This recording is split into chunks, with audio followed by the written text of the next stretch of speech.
Summon Sign is brought to you by you. If you want to learn how to support our show, go to patreon.com/laststandmedia.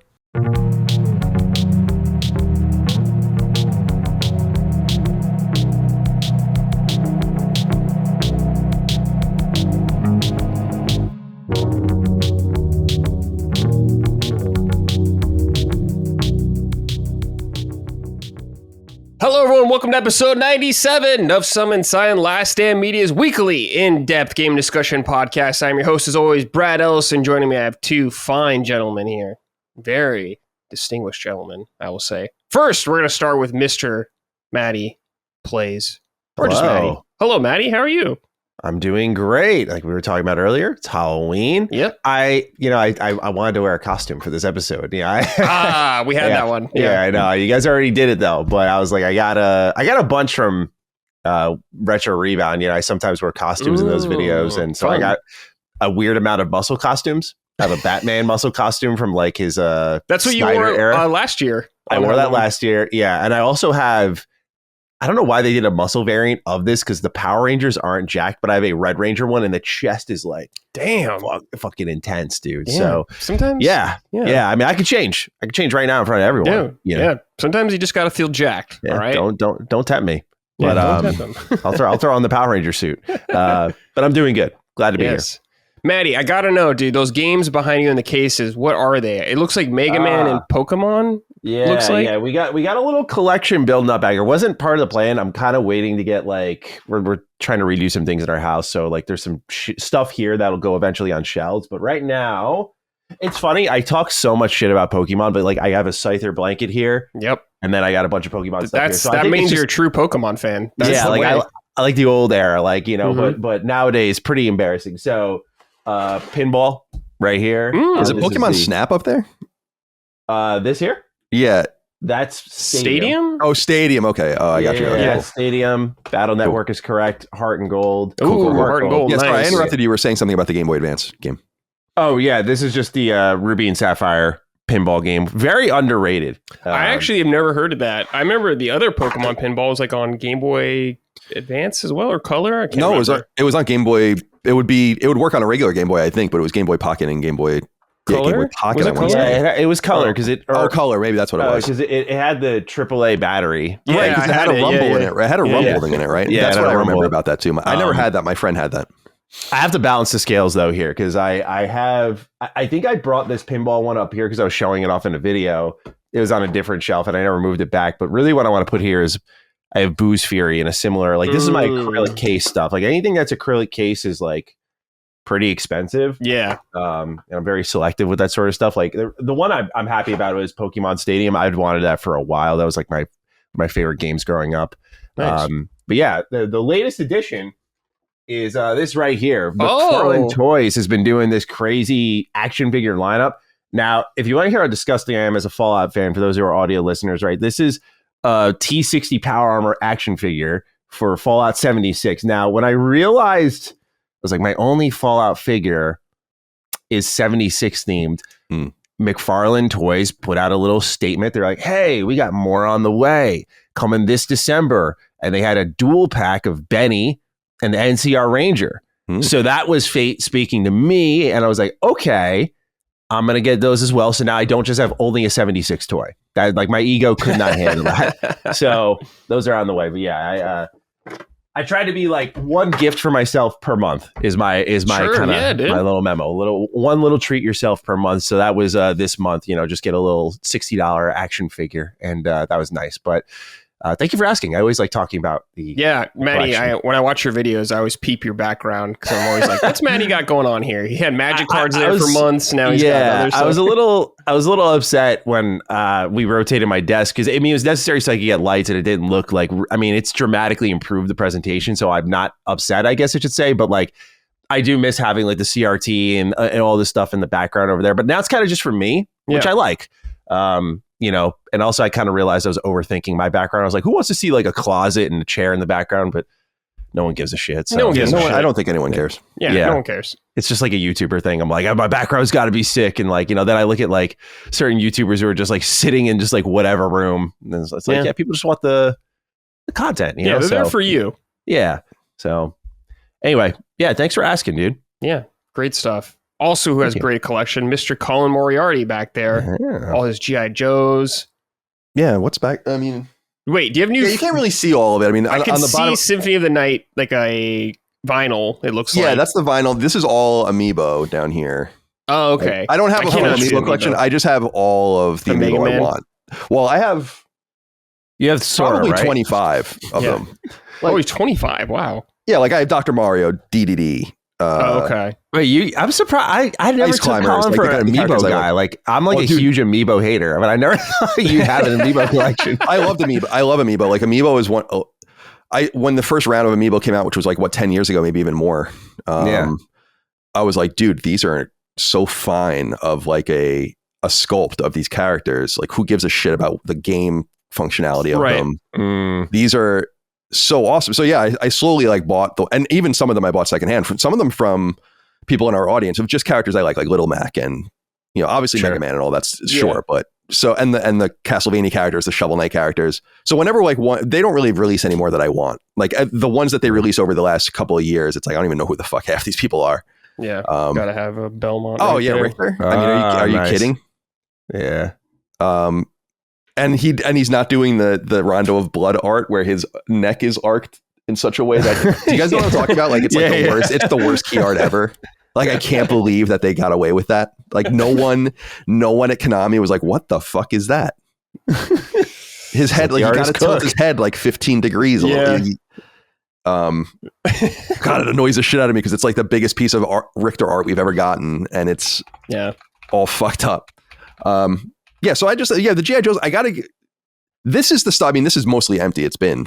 This is where the shit that I care about is going to go, but I'm waiting, as I've told people, basically I bought a bunch of people's G.I. Joe collections over the years, starting in like 2018, 2019, I would just spend $500, $1,000 and a couple $1,000 if a person had like a whole lot of stuff, and I would just buy them and then just combine all of them over and over again. And then I just ended up having this massive thing of G.I. Joe accessories and G.I. Joes and parts and vehicles and stuff.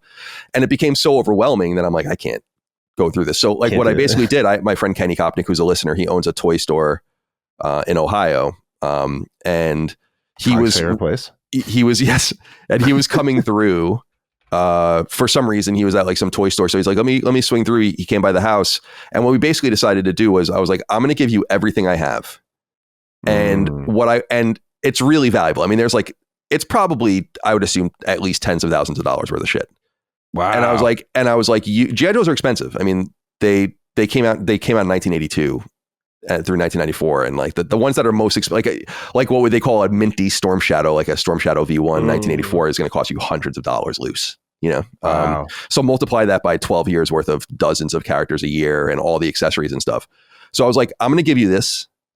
What I need you to do with your expertise and all of that is like, I want one complete version of every character, like the finest version of every character, like the tightest or whatever with the limbs and all of the rest. And you can keep all the rest.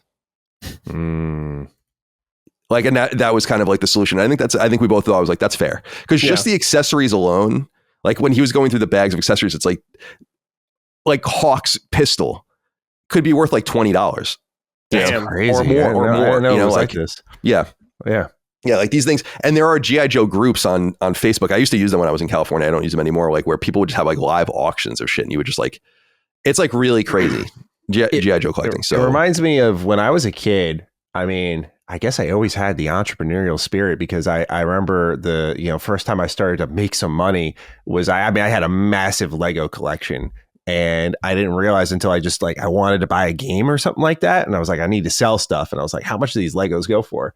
And you start looking up the minifigs online and like people collect these things and they would like pay top dollar. And I had this huge collection of them. And even some of them I'd make by combining like other parts from other minifigs into a character someone was looking for. And I'd sell them online. I don't know if that was like really...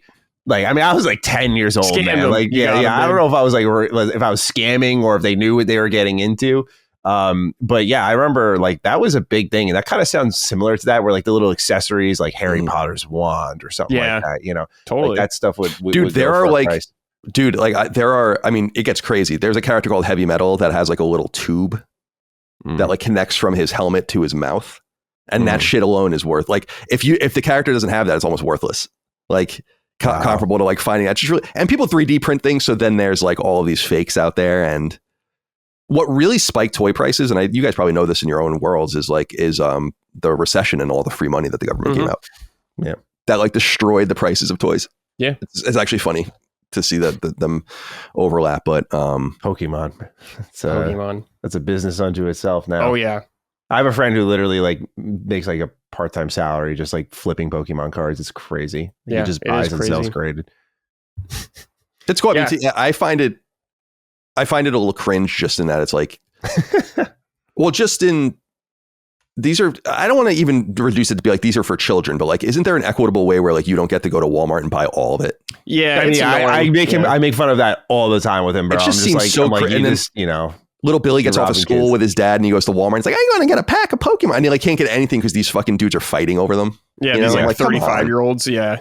They're always bought out. The only things that are available are like literally the worthless shit. Like it's so funny. Like if you go to Target or something like that, they'll have like the trick or treat version of the Pokemon cards, which are worth like nothing. And I was like at Laylee's, her niece had like her first birthday party. A bunch of kids were there and they like to show me their games and their like collections and stuff. And like one of them brought their Pokemon card collection. You could just tell like the parents are just buying whatever they can find in store, which is like nothing, bro. And I feel bad because I'm just like, these kids love love it, but they don't know they're buying like the shittiest versions. You should be like, kid, this collection sucks. I said that to Laylee. I was like, yo, I'm just like, yo, that did not cook, bro. Yeah.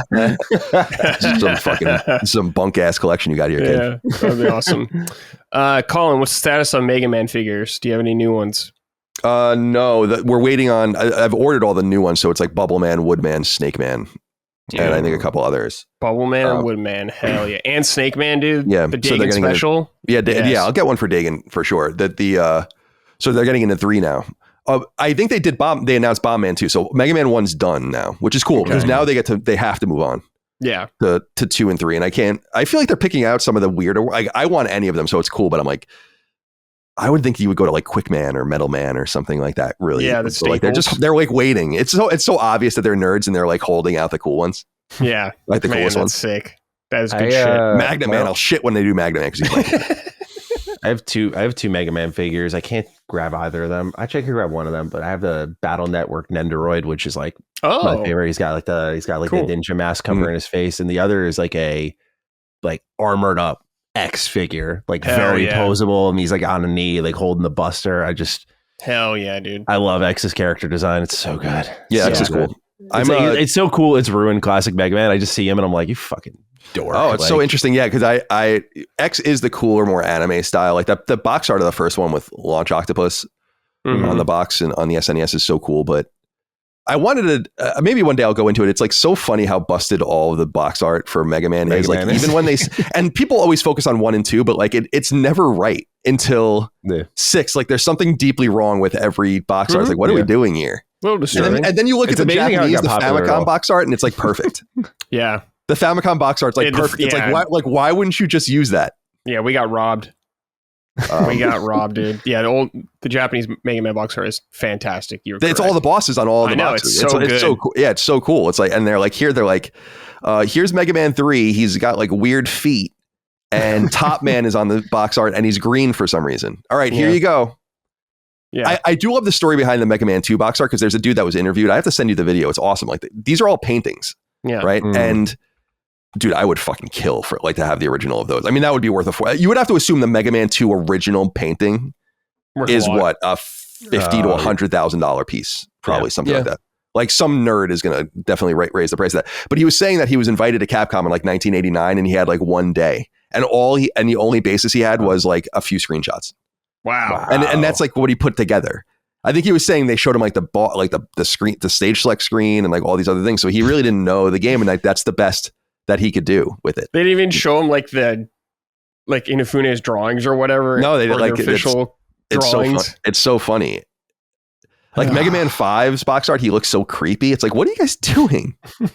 So it wasn't until X that they had like, and Mega Man Soccer had cool box art too on SNES. Soccer, but the X games were dope. But I feel bad because people always think of Mega Man with me, which I appreciate. But they'll always be like, "Oh, here's this new figure for X, or here's this new Battle Network." Yeah, like, X isn't your thing. Yeah, it's like I like X. I like Battle Network. I actually started playing Battle Network 1 again recently. for the first time since high school. Oh my God. I love those games, dude. Yeah, they're great. They're great. I'm in like the waterworks right now or something in the first game. Yeah. But I feel bad because they send me these things and I'm like, no, I like classic Mega Man, like squat little boy Mega Man. You know, Mega Man X is too cool. He's too anime. Yeah, he's super anime. And it would be nice if they did awesome. X9. I mean, again, I've said many times many times over the years, they should do a game that links the two. I mean, they are connected. Mm-hmm. So like, what is the game that puts them together? Because they have you played this? I feel like we talked about this. Have you played the Zero games? Yes. They kind of continue the X games, right? In a sense, you know. And so there's no link between like Mega Man and X, and the link is. I've been praying for X9, especially in this era of Capcom just doing everything right. I'm like, just one non-collection Mega Man game, whether it's Legends 3, a new X game. You know, I feel like they're gonna do just Mega Man 12. Like I just think, dude, I mean, that's all I want. Yeah, like but I want them to go back. But I want them to go back to the 8-bit stuff. Like I don't know what they don't understand about that. Like the games shine best when they're 8-bit games. Like Innie Creates fucking killed with Mega Man 9 and 10. They were awesome. They were indistinguishable. If you showed those games, if you just showed someone. Get rid of Mega Man 1 because it is more primitive, but like 2 through 6 and 9 and 10 and said like which is the newest one, which is the oldest one. Like they just all, it's like, dude, what expertise they employed with that shit. Yeah. And then 11 was cool, but it was not really a Mega Man game. There was too many finicky controls and like you could slow down time and do all these things. Like, I don't know. Yeah. The bosses were cool. I never beat it. I'll be honest. I beat it and then I beat it on hard. But I never got the platinum for it. There's some cool bosses in it. I love that figure skating boss. I think that's such a dope idea. That's a cool idea. Because they're all supposed to be corrupted robots that do other things. So I love the idea of just like straight. That was what was fun about some of the other weird ones, like Yamato Man and Mega Man 6. Like he was like a museum piece, basically. Yeah. Yamato Man. Hey, if you want to support us, go to patreon.com/laststandmeeting. You can get early ad-free access to all of our shows and perks like Sacred Symbols Plus. Colin, what's the most recent one coming up or that happened?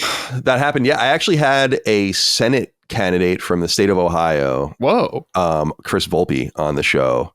The reason I did is because he's like, I called the episode, Get Your Politics Into My Games. He's like a gaming candidate. And it's he's a dark horse. He's probably not going to win his candidacy, but he's trying. And he reached out to me because he's going against Sherrod Brown, who's like a very renowned Democratic, he was a senator. So it's going to be tough. But he's trying and he's trying to get his name out there. But he's an academic and a game designer and developer. He lives in Columbus, Ohio.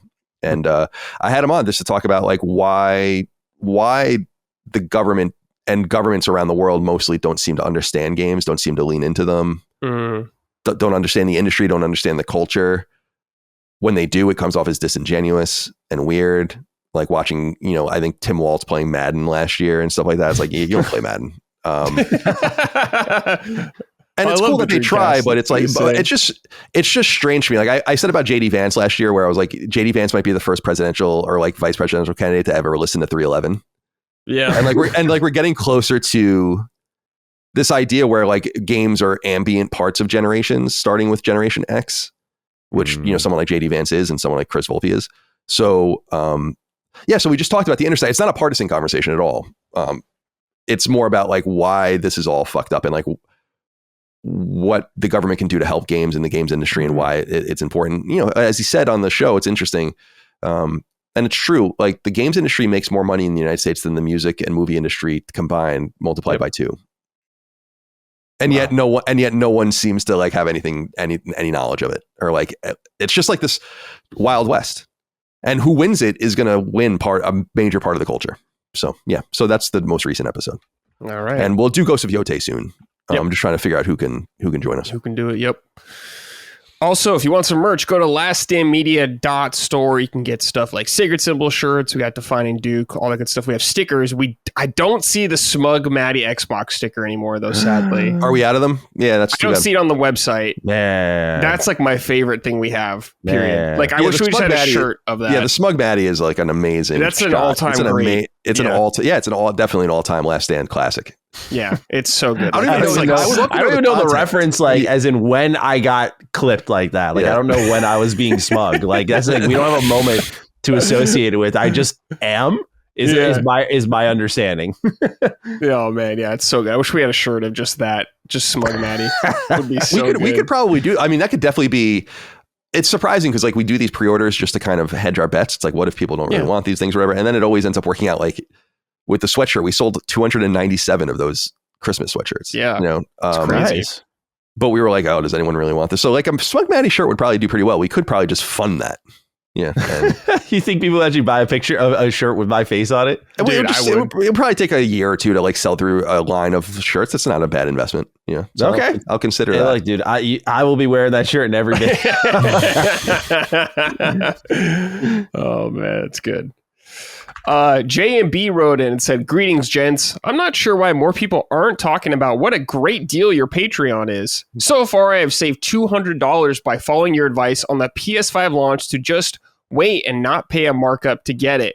Then just recently, I was going to hold off and buy a Pro, but then heard the advice to get it now because it will go up. And I saved another $50. This is basically 4 years of Patreon paid for just by listening. How could anyone not think this is a great deal? I'll hang up now and go back to playing my real life game of Dementia Simulator. Wow. Yeah, nice. I'm in that game too. Yeah, actually, just on the most recent episode of Sacred Symbols, a PC gamer wrote in asking if he should, buy a PS5 Pro or even a PS6, and I was like, why? Like, if you're a PC player, you're going to get all these games anyway. There's the Grand Theft Auto, and he was saying like, I don't really care about GTA, so I try to give people honest advice that you probably should save your money. The ironic thing about the PS5 launch, though, is that was the cheapest PS5 you could have ever gotten. Yeah, but not in a markup, though. You said you were, and don't pay the markups. Right. I wonder what the new console markups are going to be when those come out. Did Switch 2 have a vibrant scalping market like PS5? I don't know. I wasn't really paying attention to that scene. I don't know. I think it kind of backflipped on them because there was quite a few. There was pretty readily available Switch 2s like in store. People were going like, I think one of the things that fueled the Switch 2 unit sales was just that you could just go into like Target and just pick one up. Like it was to the point where I remember reading the news and watched online. I was like, I didn't have to go to the midnight release. I could have just gone the next day. I didn't have to fight the pre-order. That's what it was, because it was such a battle to get in. Like I was just playing, I think Elden Ring Night Rain, just waiting like 2 hours for this shit to go through. And then, I was like, okay, like I finally got it. Thank God. No one else is going to get this probably. And then it's just readily available on launch day. So yeah, I don't think, because it didn't really work out for scalpers to my understanding, unless someone was just really impatient and jumped on something. Yeah. That's too bad. It's too bad to hear. Too bad. But we'll be there for PS6, all sweating to get that thing. Yeah. Yeah. God, getting consoles is so stressful, man. I hate it. But we got to do it. It sucks. And then it all works out every time. Yeah, it does. I kind of love the rush. I say that now I won't be able to get a PS6. The rush. Like I kind of love the hype. Insane. Everyone going for it. It's a good feeling. Yeah, I get it. That'd be insane if Colin didn't get a PS6.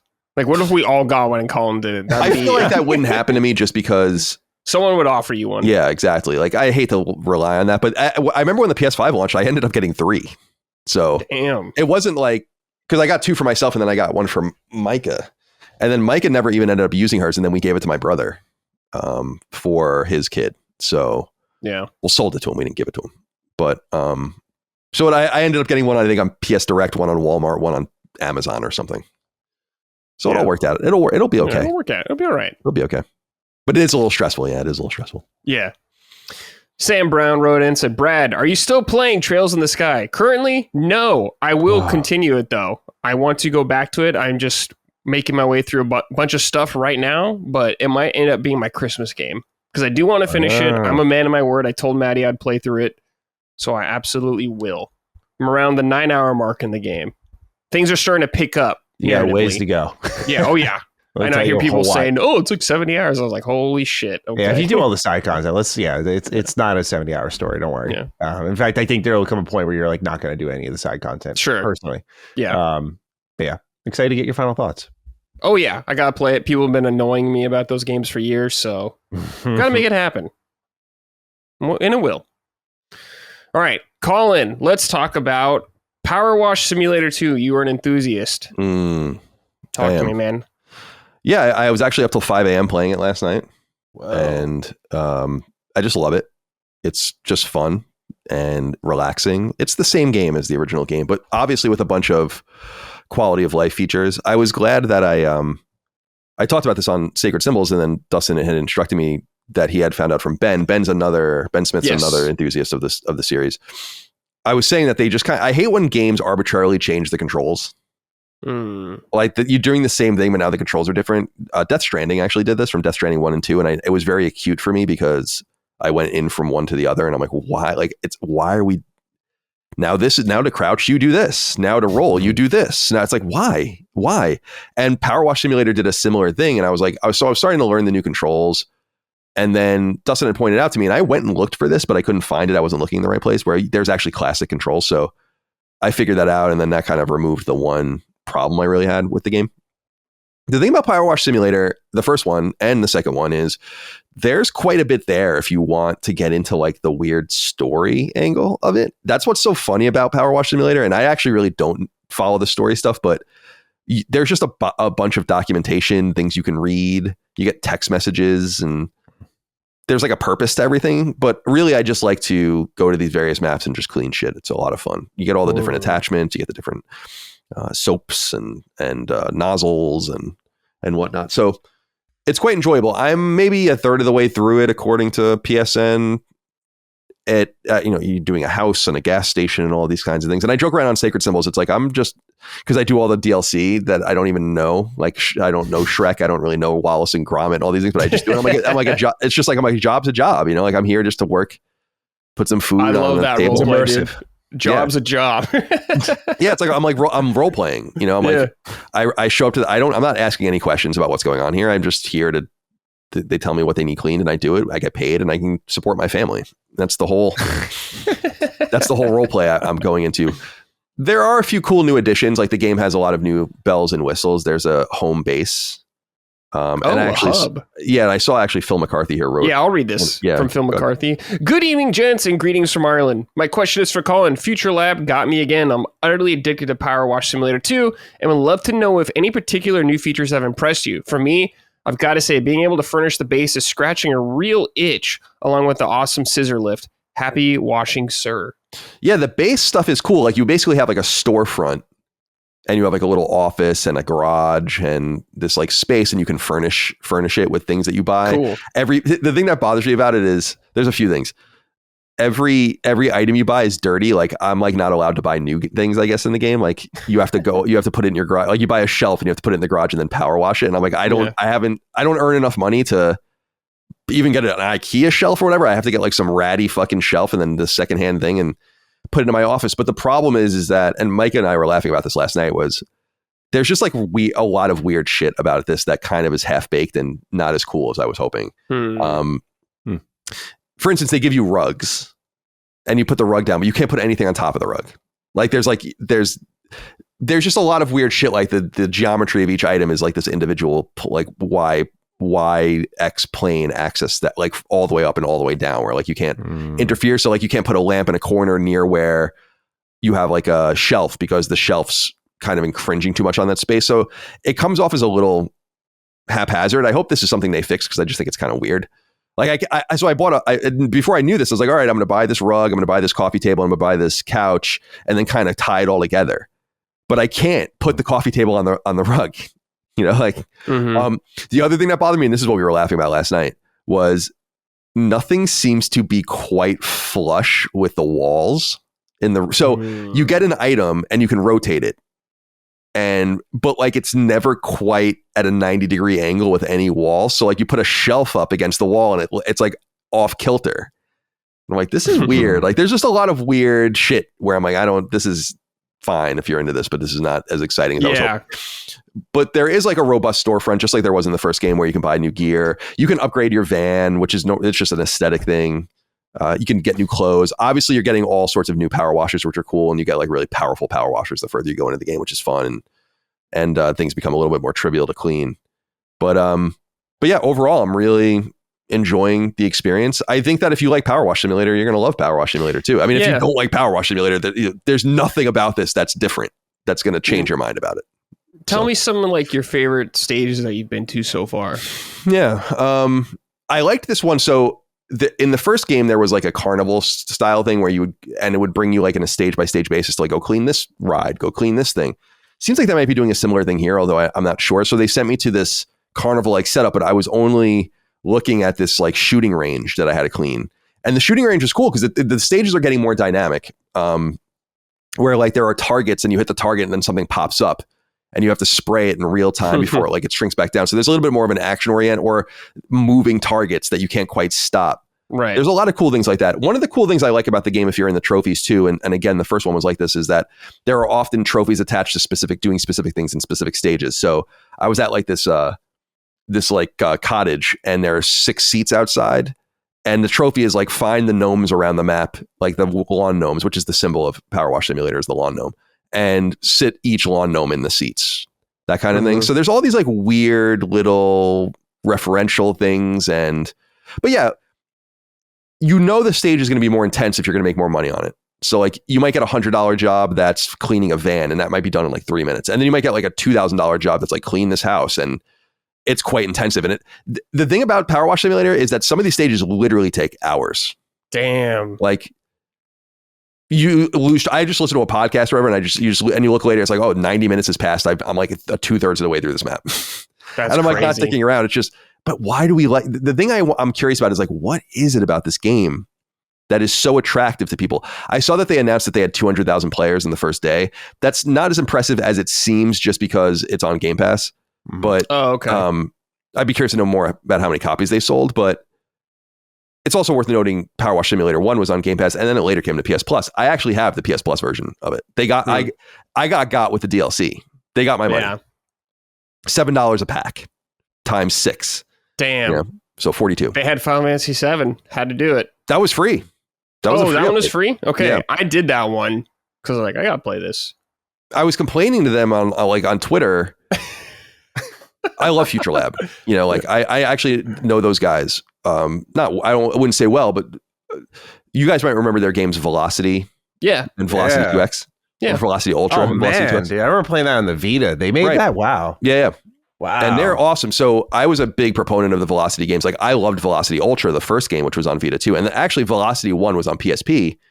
Velocity Ultra was like a port of that. And Velocity 2X was actually a fairly big hit. That game might have sold like 1 million copies, which is crazy. For that kind of game. So I remember when that game was coming out, I don't remember who I followed on Twitter, but someone who worked at the studio was like, please buy the game, we're going to go out of business. And I figured that was just like a little Vita whatever game and they didn't do much afterwards. But they went on to make Power Wash Simulator and I made a shit ton of money. Very interesting. I had no idea about that. I don't remember their names, unfortunately. I mean, this has been well over 10 years at this point, but they would be in town for like GDC or something, and we would go get dinner or lunch. And the director producer combo, I'm pretty sure, is a husband and wife. And what I remember about Future Lab was they were really keen on becoming like, they wanted to be with PlayStation. Like, I think that the CEO was like, I'm a huge PlayStation fanboy. Like he was basically saying like, I would love for them to buy us. Like that was obviously unrealistic. Like I want to be a first party PlayStation studio. Yeah. And I remember having, conversations, who knows how flippant they were at that time. And then they ultimately got ingested into, Velocity 2X was one of those indie games during like the PlayStation Loves Indies era, where they were actually giving a lot of attention to those kinds of games. They were still somewhat sparse. Like Mercenary Kings is a huge game from that era, which I also loved, and a few others. Mercenary Kings was so good. Oh my God, that game was awesome. So yeah, they went on to they ended up joining the Square Enix collective, and that's where Power Wash Simulator came from. And Power Wash Simulator ended up being, I wonder, did they ever announce Power Wash Simulator sales numbers? Power Wash Simulator has sold over 10 million copies. Damn. Wow. That's crazy. It's like, damn, dude. That's insane. And I don't think Square is involved in this new one. So, really? Well, I'm actually a little surprised by that because Square Enix did cut a lot of its Western tethers. Yeah. But there were a few things they kept alive, at least until more recently. Like Outriders wasn't canceled until a few months ago, right? Like they were making an Outriders sequel. I thought that they would have been smart enough to realize that Power Wash Simulator is probably something you don't want to let go of, but yeah. But it can't be expensive to make or that. It could be the other way, where they're like, nah, we don't really need you. They big leagued them. Yeah. No. So who knows? Yeah. But yeah, so Power Wash Simulator 2 is it's a fun game. It's not at all unlike the original game. There are a million sim games like this that just do weird things. I don't know why this one in particular has resonated so much, but it has, and there is something to it. Like, that's the one thing I'll say to people is that if you think this game sounds stupid, I get it. It is pretty stupid, but there's something about it. Yeah. That's like very, you know what it reminds me of? What was that game? Was it Clax? Like, like 30 years ago? It was a game where there was like a box. There was like a box, and you would send like lasers and try to erode as much of the box away as possible while something before something. Like, you would basically be. It was a puzzle. It was like a puzzle arcade game, and you would start with like this territory, and you would slowly erode away the territory. It's kind of like that, where you're just slowly watching the percentage number going up. You're getting better and better at it. You're wondering where you're missing certain shit. There's a lot of QOL stuff in the game too that wasn't in the first one that I really appreciate. Like little targets that show you when you're getting late in the stage, like where is this piece I missed? It'll just bring you right there. So lots of really cool stuff. But again, not reinventing the wheel by any stretch of the imagination. And what I'm excited about is that they announced a roadmap of 3 paid expansions next year and licensed paid expansions. So I'm actually really curious what they're going to be. And then a bunch of free updates. And that's what I was complaining to them. So that's what I was saying earlier. I was complaining to them on Twitter. Got it. Because the Final Fantasy VII map, for instance, that had no trophies. It's like, you can put trophies on free updates. Yeah. Let's get it together, guys. So, so yeah, that's basically it. I'm enjoying playing the game. I'm bouncing between that and Yotei. We'll talk about Yotei a little bit later, but I'm at like the point of no return in Yotei. And I was like, all right, I'm going to take a little bit. I don't really want to beat it quite yet. So I literally was up till 5 a.m. playing Power Wash Simulator. Damn. Beautiful. I love that. Yeah. Gaming. Good shit. Yeah, you got a game, dude. Yeah, you got a game. All right. Let's move on to our next game, which is Arc Raiders. Now, I played this a little bit yesterday, and so did Matty. But before I get into all that, let me read some of these write-ins about it. This is from Billy Bong Baggins. Great name. Buying Arc Raiders tonight, but I have no one to play with. Maybe you can shout out my PSN so I can get a crew. It's Crater Dido, so KarterDedo. Colin, this reminded me of that old Beyonce, Beyonce. Oh, yeah. Right. The PSN user, what do we call it? PSN like hit of the week? Hit of the week, that's what it was. Yeah, hit of the week. Hit confirmed or something like that. Yeah. Oh, my God. Because then it would get crazy. Like, then it would be like, and then like you'd have like the weird shit the pilots would be saying to each other. I don't know what we were doing on that show. That was fun, though. That was from a more innocent era of podcasting. It was a delightful era. Yeah, maybe I'll start taking those more in the show if you guys want your names read out, if you have no one to play with. Let's bring it back. We'll call it the exact same thing and get sued by IGN. Yeah, right. I just got Samus. Sorry, I lost your thing. Neo JD wrote and said, Brad, do you enjoy extraction shooters? I looked at Arc Raiders and thought it must be annoying if you can't escape with the loot. Also, do you think this game was overhyped? I don't know why people thought Marathon couldn't compete with it. So yeah, another extraction shooter. One thing, at least with this game, that Marathon I don't think had that test like that Chris was playing. I don't know. I didn't play it, but they might have added it now. It was proximity chat. And proximity chat is a must for a game like this. It is essential live or die kind of thing by this game. Now, before we get into all that kind of stuff, Matty, I know you just played a little bit. I want to hear your just general thoughts about it first. Yeah, I was totally out on the hype for this game. To be frank, the only reason I ended up playing it was the company that gets me sponsors reach out and they're like, hey, we have an Arc Raiders code, and you want to try it out? I was like, all right, sure. Like, you know what? Like, I've just seen tons of people posting about it, you know. Like, I'm one of those people who, like, I feel we don't talk enough about how spiteful the industry is, and like Bungie deserved every bit of smoke that they got with Marathon. But like, I've noticed, like, as someone who's part of that like hype cycle for the Outer Worlds, like Outer Worlds had to be the next best thing because people really wanted to stick it to Bethesda with 76 at that time. And now all of a sudden people are like, after they get away from Outer Worlds 1, people are like, it's actually not that good, you know? Like, so I think spite is a huge motivator in this industry. Sure. And when I saw the hype picking up for one game while another was getting torn down, I was like, I don't usually buy that hype, to be frank. Like that, so I just didn't pay attention to it. So I wasn't going to play it because also I'm not like a huge multiplayer guy. And when they hooked me up with the code, I went, all right, you know what? Like, it wouldn't hurt. I got a couple of buds who are playing tonight. So I hopped in. And yeah, if you like, Division Dark Zone, that's basically this. Like, which I thought that was like the best part of that game. And so pardon me if I sound inexperienced. Like, I haven't played things like Tarkov, or I didn't jump into the marathon play test. Like, I had no interest in it. I especially have no interest in it now. And so, like, if I'm saying anything that sounds obvious, I apologize. But yeah, you dive in, grab some loot. The sometimes the runs are boring because you just go out there, you grab some shit, you go, and like, you're like, all right, that's where the first number of my runs were. Obviously, there's a steady progression though that kind of keeps you in it. Like, you're leveling up your chicken or rooster, whatever the fuck it is, that's gonna get you free loot. You're leveling up your character, so you're gradually getting better. You're making those more annoying, boring things at the beginning easier. It's kind of roguelike in that way, like that design philosophy of like, eventually these annoying things you do in the beginning are gonna be out of the way, and then as you're extracting shit, that sort of to and fro becomes more risk and reward. It's like, okay, we really want to go for the big thing now. I'm going to take in all my shit that I really care about because that's my best shit. And I'm going to try to win it all. But if you die, you lose it all. So it really ramps up the tension when you have the player encounters. But also, I would say the most impressive thing to me about this game, I'll kick it to you, Brad, is the AI. I was really impressed with like the way the arcs behaved. I feel like there are some rules in video games that the AI in this game breaks in a good way. Like, a lot of times when you're running away from something that's chasing you and you hide in a building, and you look around, okay, that's it. But like, these floating arcs will literally look through parts of the window, and if they see you, they'll start shooting through the windows. They behave like players in a way, and it creates a little intensity, which is really good. They also have a nice a safe pocket in your backpack, so if you get something like for a quest, it's like, oh, I really want that, like I need that, you can kind of guarantee even if you die, you're taking something home with you. So I think they just kind of have a great formula here. The main reason I ended up also wanting to check this out is because I didn't know this is from the team that brought us the finals, and I think the finals is excellent. And Embark, right? Yeah. Yep. Embark. Yeah, Embark.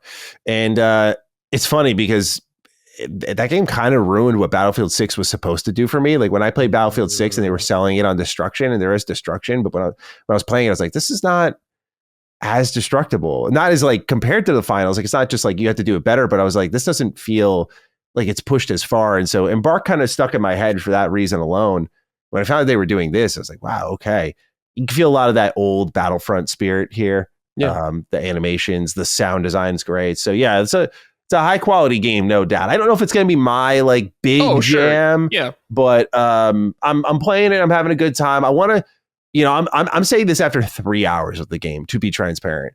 So I want to play some more this weekend, and see how I feel after that, and then maybe talk about it in a video. But right now I'm like, yeah, it's good, dude. Like, I might not be fully for me though. Yeah, oh yeah, totally. I understand that. It's worth noting that this game's also only $40 too, so not a full price game. Thank you. Sorry about that. Yeah, easier to get into, so price of admission's not too bad. But yeah, I played a little bit last night. I played with like Locke and our friend Brandon, and man, it's so fun going in these things with your pals because you never know what you're going to run into. You never know what kind of encounter you're going to get, and it's crazy. If you haven't played like a game like this, sound is such an important thing because people can hear you doing like anything. If you're running, people can hear you. If you're opening a box or something like that with like a crowbar, people can hear you. And if you get caught off guard in these games, you can get fucked up. And like Matty was saying, it's very high stakes. You could lose everything that you're carrying with you. What I just love stuff like that.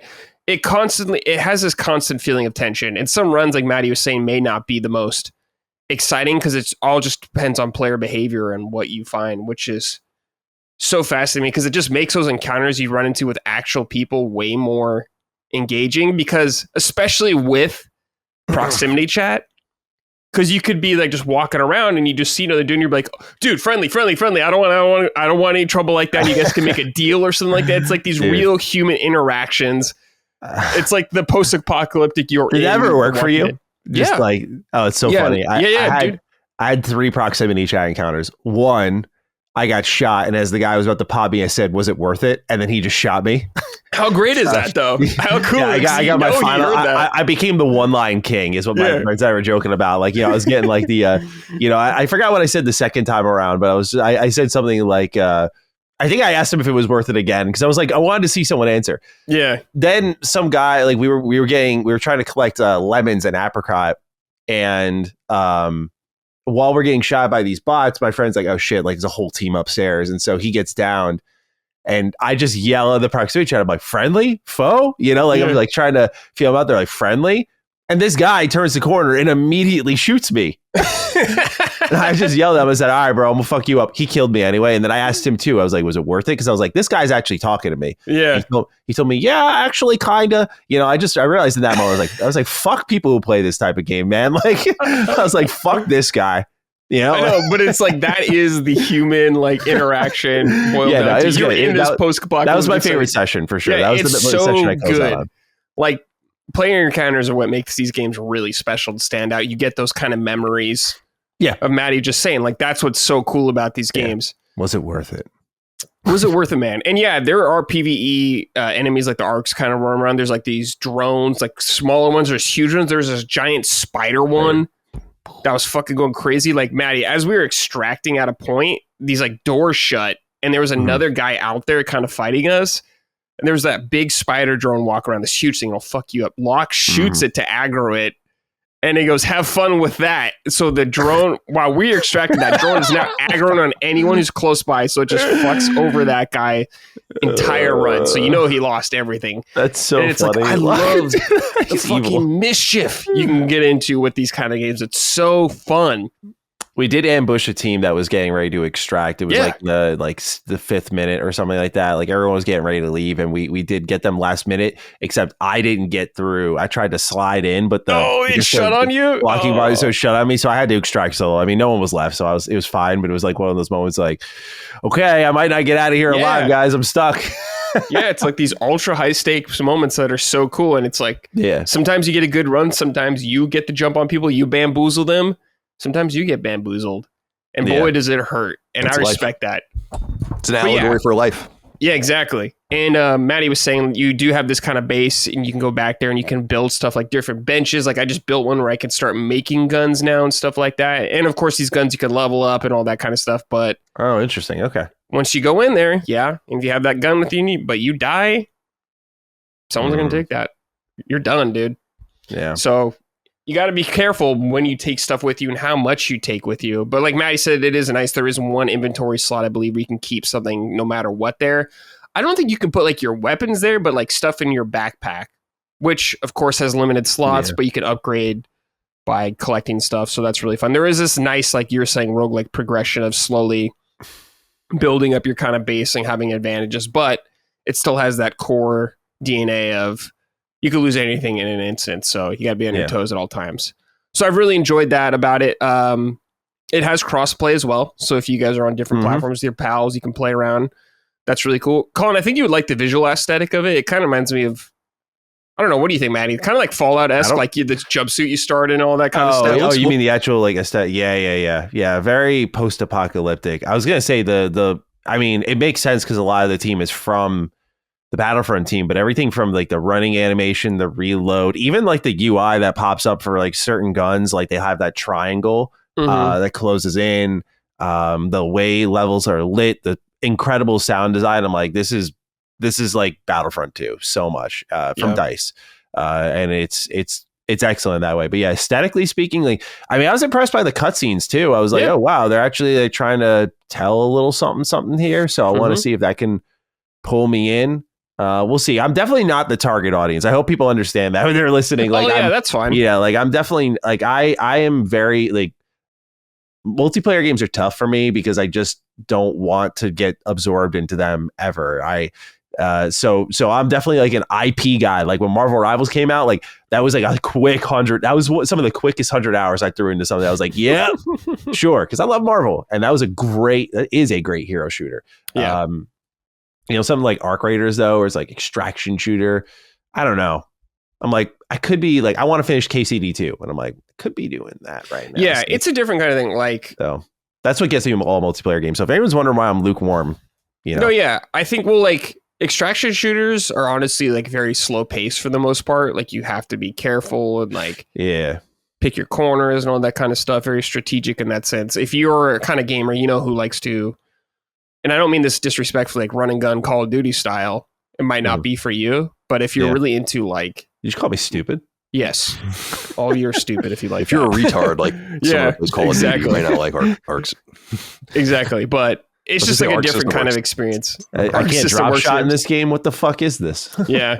You can dodge roll though. So that's really cool. There's some cool tech you can do like that. But I just love this kind of feeling of like when you're out in the world and you hear a gunshot or like a bullet flies past you, the amount of panic you get because you don't know where it's coming from. Yeah. And you really don't want to die. It's not like, I just respawn, whatever. I got my full loadout. It's like, nah, man. You want to keep your shit. One life. So yeah. I always really appreciated about that kind of element of extraction shooters. And I know it's not for everybody. That's totally fine. I get it. But I appreciate it. And so far I'm having a really good time with it, especially if you got a couple friends to play with. Yeah. Really fun. Really good time. Fair it feels price. Very ready to go out of the box. Yeah, like it's been very for a good. Multiplayer game saying like, come pay for this in a last year where we've gotten a lot of bad versions of that. They did good. It's been a really good launch. I've had no tech issues so far, so it's running good. No crashes, server crashes, nothing. Just just very ideal launch. Really cool. Yeah, if you're curious about, I know extraction shooters are still kind of niche in the world of gaming, so maybe check this one out or take a peek at it, see if it seems interesting to you, because maybe if you're curious about Marathon, you can get a little idea of what it's going to be like. I hope Marathon's as good as this. I hope so. I'm not counting on it. I don't think Marathon's coming out still. It might not come out, but they just finished the technical test. It'll come out. It's just whether or not it anyone cares, I think, is another thing entirely. But it seems hard for me to believe that the game's not going to succeed, at least in the short term, just because there's going to be so many curious people. Bungie has a ton of fans. Yeah, I think there'll be a lot of curiosity. That's fair, but just I'm like, is it really worth it at this point? No, I don't know why Sony ever got involved with this company to begin with. And true. And it's so obnoxious to me. But but we're gonna it is. It's just like I can't believe this. Like from the very beginning, I was like, what are you doing? It's so stupid. What a waste of money. Yeah. And they're just making a bad relationship work. Yeah. You know? They're just dying on the vine, it seems like. I mean, they better hope Marathon works. Because Sony, I don't know, like really Destiny 3 should probably be the major. Like I know they avoided doing that. I assume they have something going for it, but it's like that's going to take a long time to get going, and it's like that's obviously where you should have been the entire time. It's just constantly moving Destiny on to the next thing. I understand you don't want to alienate people or just make the transcendent Destiny platform. Call it Destiny 3 if you want, and say this is where things are going to be from now on. But as far as this Arc Raiders game goes, it sounds so cool. Like I don't play multiplayer games, so it's not for me, but intellectually it sounds awesome. Like the high stakes and high reward nature of games, I think is it's crazy. I mean, I could see the funny thing I wrote my notes to make sure is like to bring this up is like, there's got to be such an interesting design balance in ratcheting up the misery, but not too much because you want to have people keep playing. I wonder what is Tarkov's pretty hardcore like that, right? Yeah. And people love that. So like, there's got to be some sort of balance of like not punishing someone too egregiously, making it seem earned, not alienating new players. And so I just from a design the design philosophy of that is so much different than mere matchmaking balance, heat mapping maps and trying to figure out where people are going and fixing camping points and all of these kinds of things. That's like one thing, and it's a really important set of skills in the multiplayer space. But when you really get into like the nitty gritty of design in multiplayer, it's interesting because that's not often broached. People like what they like. Yeah. Battle Royale, deathmatch, capture the flag. It's like there's like no, like there's nothing to it really anymore. Everyone knows what that is. Yeah. But extraction, I think, means something different. The punishments are different. The skill level necessary is different. Makes me also interested to see where Fair Games fits in all of this, because Fair Games also comes off as an extraction shooter. And by the way, that makes the Bungie acquisition even more weird. But but we won't go there right now. Oh, man. Oh, it's also worth mentioning that Locke told me there's multiple maps in the game that unlock as you progress through as your character gets new stuff. So I haven't gotten to a new map yet, but worth noting that as well. I think he said there's like 6 or something too. So there's quite a bit. The maps are pretty big as well already. So pretty rad. Good shit. I guess just quickly, just to tie everything tonight, Bo, is we were talking about quests a little bit, just for context. Like quests, what I've gotten so far is just kind of like destroy a certain amount of things, collect these certain things. But later on, I got one. It's like, hey, go to this specific point and like repair this thing. So even if like you don't get necessarily great loot on a run or something like that, you run into trouble, you could still make some sort of progress by getting your quest done, which is nice. You know, I didn't get anything good here, but at least I got my quest done. So a lot of runs, you could still feel like you accomplished something. So that's important to me. But yeah, awesome game. All right, Matty, I'm super curious about this. The Outer Worlds 2. I have this. I just haven't played it yet. I've heard you talk positive about it via Lockmort. Yes. Oh man. All right. So I love it. I beat it this week. It took me almost 50 hours to do. Basically all the side content, all the companion stories, the main quest. And I mean, look, to set it up a little bit, I mean, I love the first Outer Worlds game. I think it is tremendous. It has its shortcomings. I definitely think the way they handled like the skill system, for those who haven't played in a while or at all, in the first game when you leveled up, they would be skill families. So you'd bump up like 3 at a time. And with the game's skill checks, dialogue checks, things like that, what would happen is you would pass most of them, or they were really easy to pass, and it didn't feel very rewarding to role play. But also, just on a side note, I think most of the companions weren't very good until the DLC came in and kind of made it a more well-rounded cast. But otherwise, the world, Parvati, Vicar Max, just the ability to explore, make meaningful choices, have multiple endings, be an idiot, like those sorts of things won me over even with some of the game's issues. But I think it was fair to say for some who were like, you know, the people who were like, I enjoyed it, but there's definitely more to explore here. The Outer Worlds 2 is that. It takes everything the first game did and does it way, way, way better. And in a lot of ways, bigger. If you're like me and you played Starfield, you're like, I really liked Starfield, or I didn't like it all, whatever range you're at there. Starfield was lacking one key thing, which was that kind of sci-fi on foot exploration and questing. It also lacked really great loot. It also lacked in a lot of its pockets, but not all. Like I enjoyed its main story. I enjoyed some of like a faction quest line or two, but its writing quality was inconsistent. And I think the Outer Worlds 2 just is the Starfield you wanted. Like everyone's like, why is there 1,000 planets? I would rather like 5 handcrafted planets that are small and dense and explorable. That's what you get here. If you want it in a nutshell, I kind of call it this sort of Mass Effect meets Fallout hybrid that in space that you've been waiting for.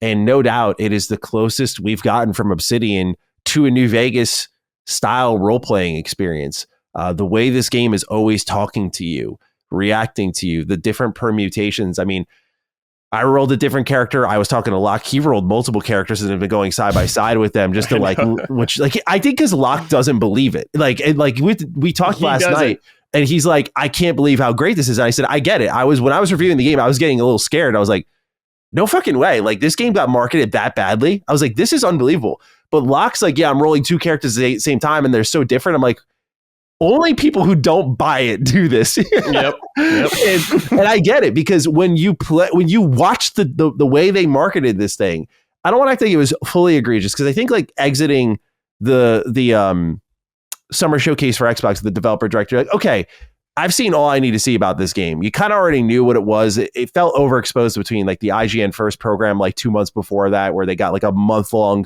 gameplay drops, trailer drops. Like you knew everything by then. Developer Direct just overexposed it. It kind of had to go quiet, but it couldn't because Xbox needed to be this next $80 game.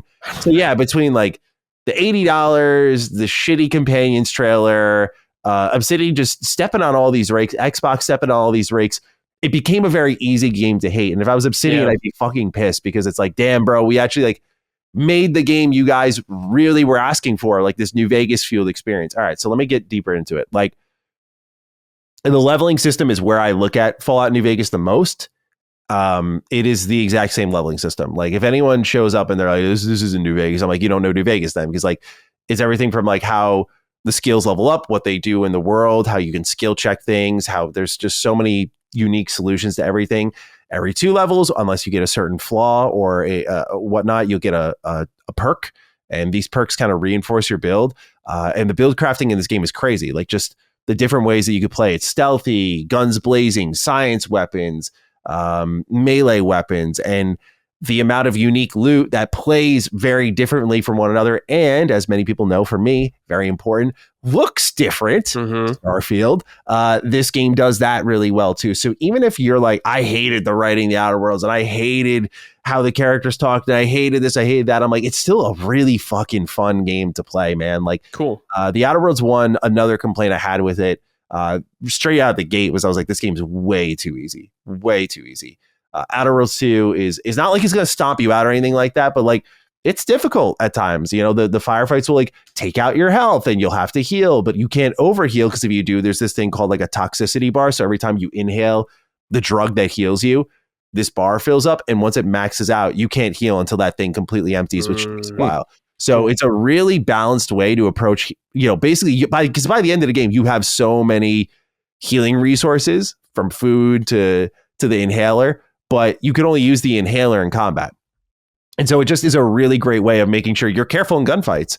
But by the final 5 to 10 hours, my guns focused build was so broken. It felt great because I worked my way to get there. Like, the game mastered that curve of like starting out like, damn, this is a little tough. I got to be careful. Okay, I got that one piece of my loot, like that's just going to be a difference maker in fights. But now I'm fighting for resources. I need to craft new mods for it. I need to craft new ammo for it so I can stay up on that. Like, just again, writing and narrative and choices aside, the leveling system, the build crafting, the actual gunplay feels great. Like, they nailed the gameplay front. Like, it's just a fun game to play when you're not doing the narrative stuff. Hold on. I want to go back really quick. You said something interesting to me. You were talking about the leveling system, how it's like New Vegas specifically. I don't have any context for New Vegas. I've never played it. So what's so, I guess, different about it or makes it stand out to you? I mean, no, it's like literally New Vegas. Like, okay. What does that mean? They like copied it. So yeah, like I said, when there's 30 levels, that's the Fallout cap. Every time you level up, you get an allocated amount of points to level up your skills, and it's everything from like medical to speech to observation. All these things that can interact with the environment, other characters, give you unique solutions to your quests, that sort of thing. And then after that, every 2 levels, you get a perk. And these are things like, some of them are more gameplay oriented, like a 3rd weapon slot. Most are like 25% extra chance of critical hit. And if you get a critical hit and they die, they explode and affect the nearby enemies. Cool. Yeah. So those perks start to mount up. And since they're every 2 levels, it's kind of the perfect leveling system where it's like, every time you get that perk, you really got to make it count, because it pushes you deeper in a corner. This game does not, like Fallout, have respecking, which I got to say I fucking love. I hate the whole respec culture. I really have never, like, I think it's good for people who don't like to be pigeonholed, but I'm like, that's role playing. You go into your corner, you play a certain way. And I love that Obsidian, at least unless I missed it in the game, I love that they're like, that's what this is. Like, you know, you start working toward guns, you better stick with guns. A lot of people complain about that stuff, but I think it's awesome. Like, I really don't like how RPGs have backed off from making your choices count. Just that alone gives so much thought into like, what do I want to be? It does. I like that. I agree with you, Matty. The thing I am okay with, I guess, is kind of the middle road now, where it's like you need a resource to spec, and there's only a certain amount in the game, kind of thing. Yeah. I'm okay with that, but like, I like the hard choices, like you're saying as well. Yeah, there's certain games like where you can really get too deep in the pigeonhole, like an Elden Ring, or something like that, where it's like you can really fuck yourself up, and I think respecking there makes sense. But Outer Worlds or games like it, where it's still a first-person shooter, like your gun damage doesn't scale dramatically with your gun skill. It's like, you know, that sort of stuff, I think, should not lead to respecing, which this system does. So yeah, like I said, that's the Fallout New Vegas leveling system. You know, Cool. when you create your character, just like in New Vegas, you pick traits. You know, you'll pick things like I picked the brilliant trait, which is a positive trait. And it's like, hey, I am going to be, I'm going to get an extra skill I can specialize in to start off the game. So you get just some bonus points to kind of open it up. But if you pick another positive trait, trying to think of some of them off the top of my head, but I can't really remember. I think one's called Brawny, which allows you to, like, if you're sprinting, if you sprint into an enemy, you just knock them over. Cool. But if you pick a second positive trait, now you have to pick a negative one. That's where, like, dumb is, like, you can just be a dumb character. It gives you dumb dialogue options, and you can just do that's awesome all game, which is funny because they also have a consumerism perk, which is like a permutation of dumb, where you're just like buying everything. Like, you're just trying to buy and consume everything around you and asking really fucking stupid questions, and I love that shit. But yeah, that's the other thing. They took the trait system from New Vegas. I mean, they've said it themselves. They did like a systemic breakdown of it, and you can tell it's like, it's very thorough and it's really well done. And you know, it's what the first one should have done, and the second one does that. So just between that, the loot and the shooting and the responsiveness of like the enemies in the environment and the different types of enemies you're shooting at, like, it's just a great first person shooter RPG. That aside, now we get into like how you mold it. And there are some significant choices in this game. A lot of them are isolated to the planets they're on. So you make big, impactful choices, but like there are sometimes the moments where it catches up to you later. Cool. There are some, but it's really, the front half of the game is, I think, it at its best, like just open, explorable, lots of side content, lots of things to do. The second half kind of narrows it to more like focused on your companions and the faction quest lines. The faction quest lines are so good. I did that Auntie's Choice one for my first playthrough, and it was awesome. And if you've played the first game, I think you just get a lot of treats here in the terms of like the lore and just what's happening in this world. Or even if you haven't played the first one, I was talking to Gene about it because he never finished it. I was like, I think you still get a lot of cool takeaways if you're just familiar with the Outer Worlds and like what it is. But they did a bang up job. I'll be back. You know, like, there's no doubt about that. I'm very interested in what they're going to do with the DLC. My real main critiques I kind of levied at the game were the companions aren't as great as I hoped they would be from a story front. And that they have a villain faction in the game called the Protectorate, which is this kind of religious, pure faction, and you can't join them. They're like you can ally with certain parts of them during certain parts of the story, but you overall cannot like join them. And I felt that was a missed opportunity because the game pushes the choice so far that you're like, well, I want you to go all the way. So I already said this on Duke and in my video, but I really hope with the DLC that they do for Outer Worlds 2 that they focus on like those missing components, like that storyline, adding a Protectorate storyline through the main game. Because the main game's big. Yeah. I don't think you need to add more planets and more explorable locations. Like, just fill out what's there, because there was just a smidge left on the table, which keeps it below something like KCD2, which is great company to be in the first place. Right. And if it gets pushed further than where it's at now, I mean, I'll be very excited to see where this game is at with its 2 premium DLC expansions, just because the Outer Worlds one I thought was great out of the box. And then they added Murder on Eridanos and Peril on Gorgon. I was like, bro, this is fucking amazing now.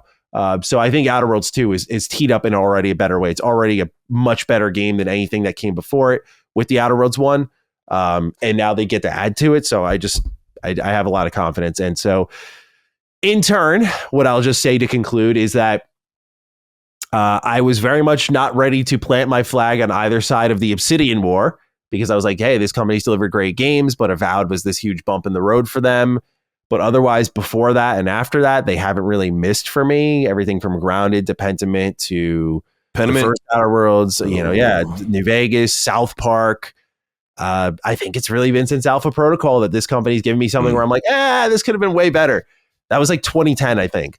So when Avowed came out, I always thought the reaction was strong, and I said it's a fine game. It's disappointing for me, who holds Obsidian in high regard, but I really felt that was a messy fucking launch for them, and clearly it haunted them a bit with the Outer Worlds 2.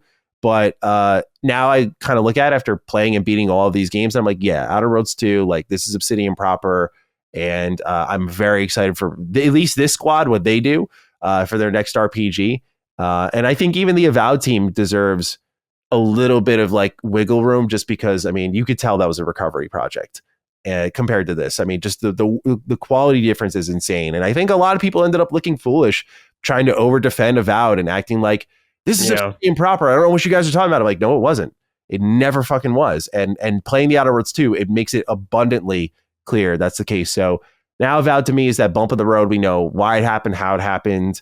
And I'm really keen to see what this team does moving forward. They've had an incredible year. Just getting 3 games out the door is insane for any studio, let alone a first party studio from under Xbox.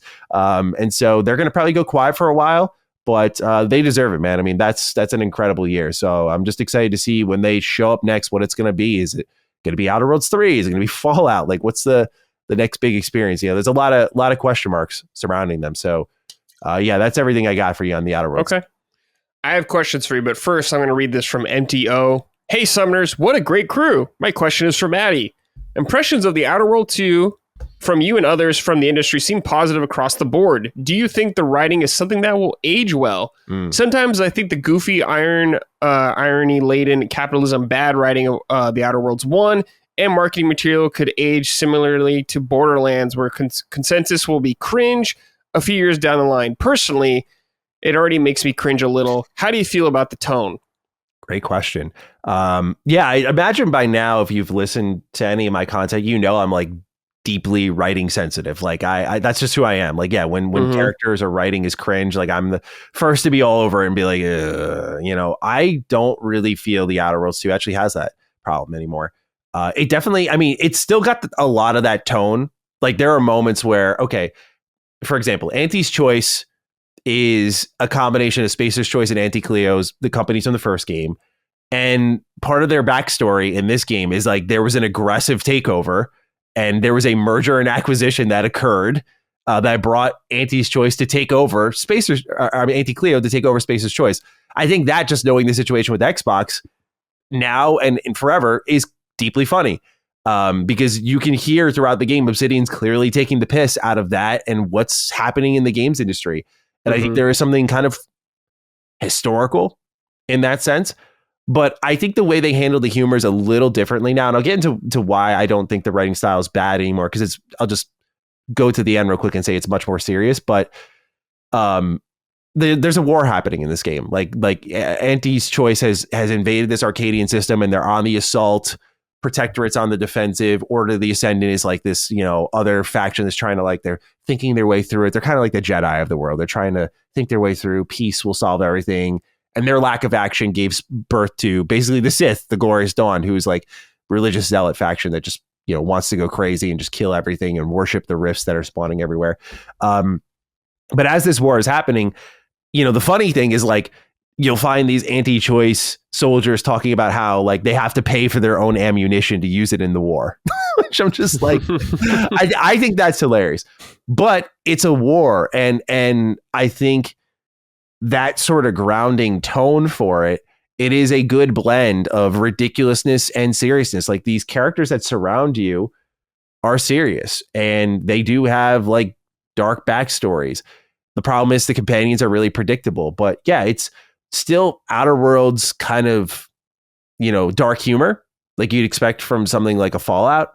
But I don't think it leans on like what the first encounter, the first conversation you have in the Outer Worlds 1 is a guy from Spacer's Choice trying to sell you a gun.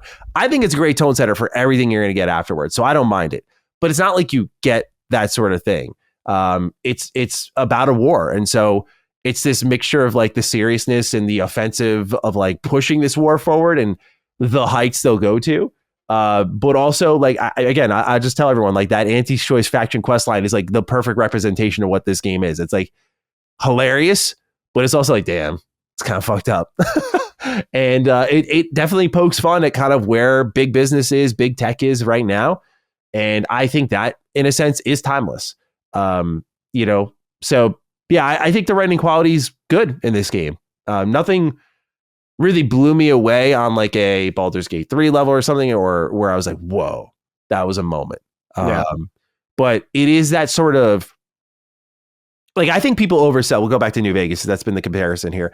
I think people oversell New Vegas' storyline. Like, they think it's a great storyline, but I don't really agree with that. Like, I think it's just fun to play with that storyline because it can go so many ways and you can mold it so many ways.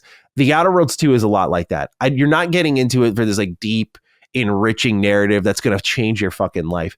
You're getting into it because you can shape that narrative and mold it however the hell you want, just like New Vegas.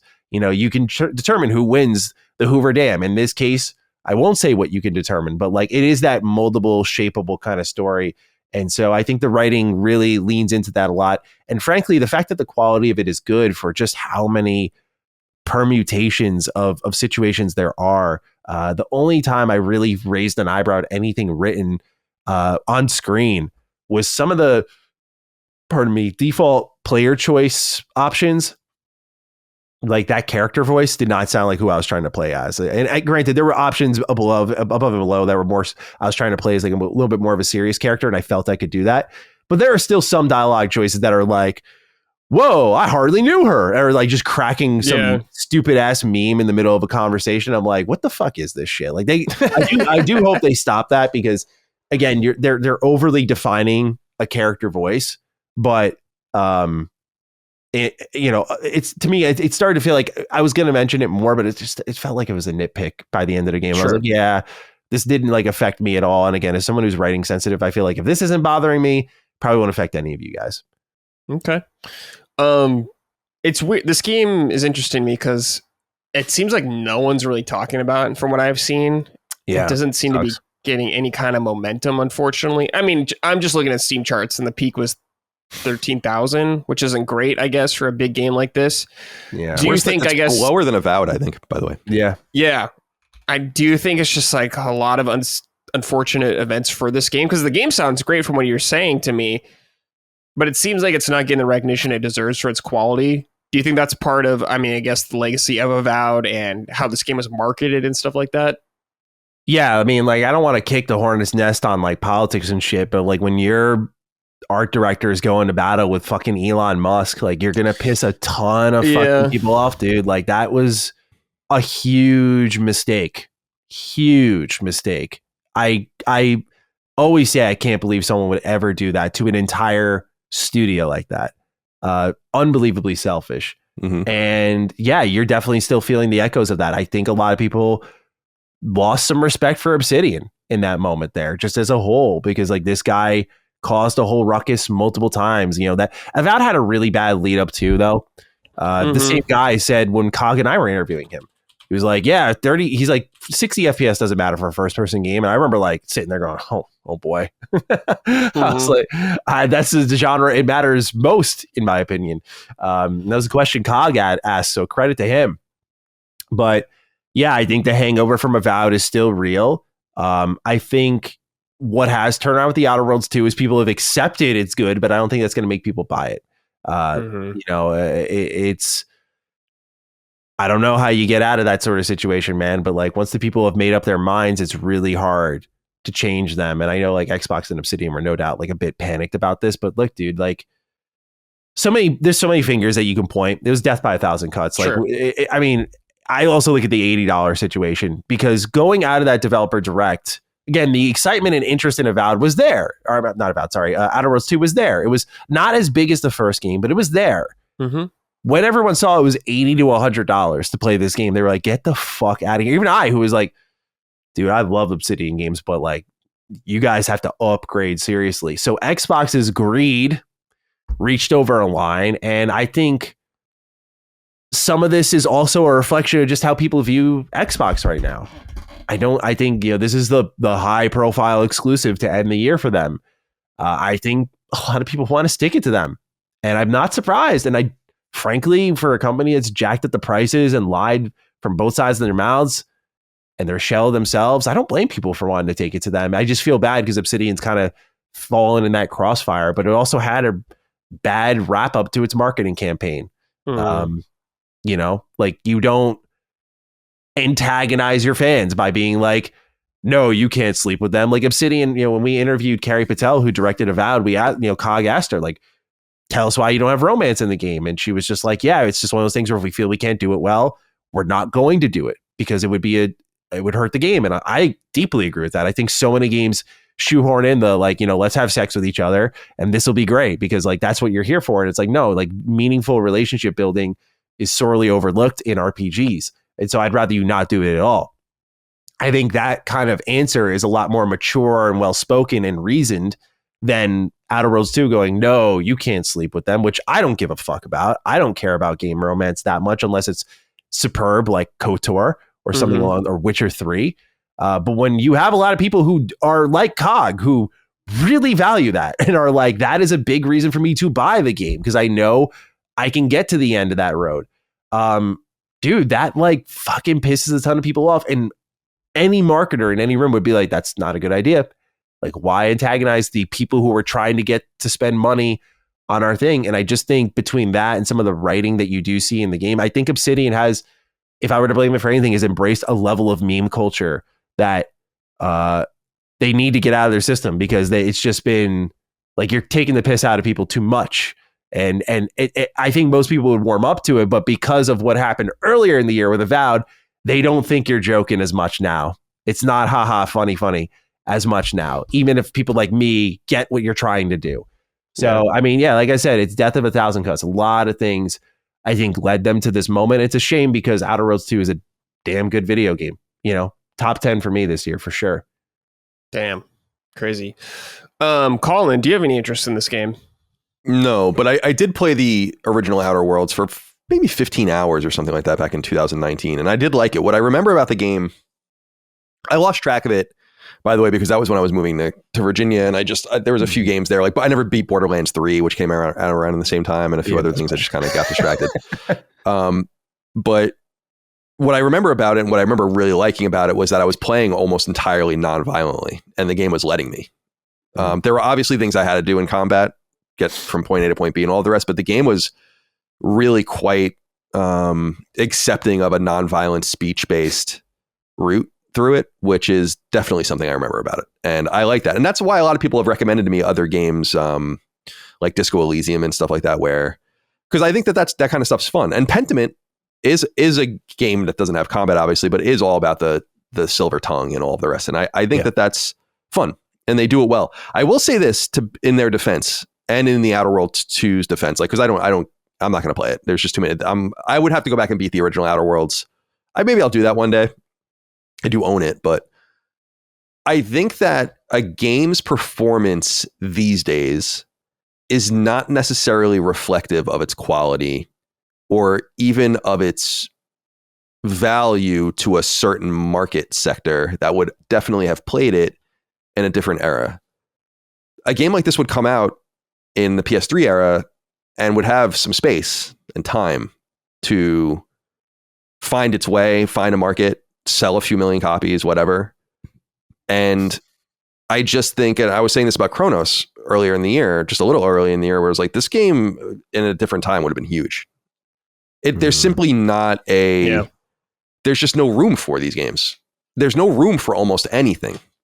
Like people being hard about Ghost of Yotei and all these other things. I'm like, guys, like these games are entering a market that is just so much different than previous markets. Yeah, it's totally saturated. Like it's beyond saturated.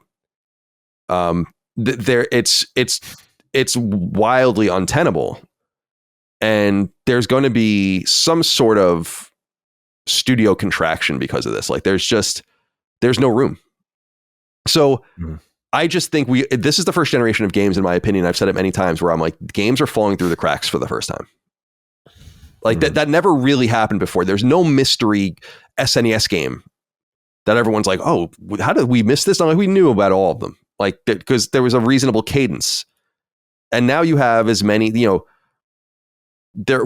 haven't even looked. What is it going to be, like 20,000 games this year? Literally. Yeah. That's not even a joke. 20,000. Yeah. There were 2,000 on the entire PS2 in the West?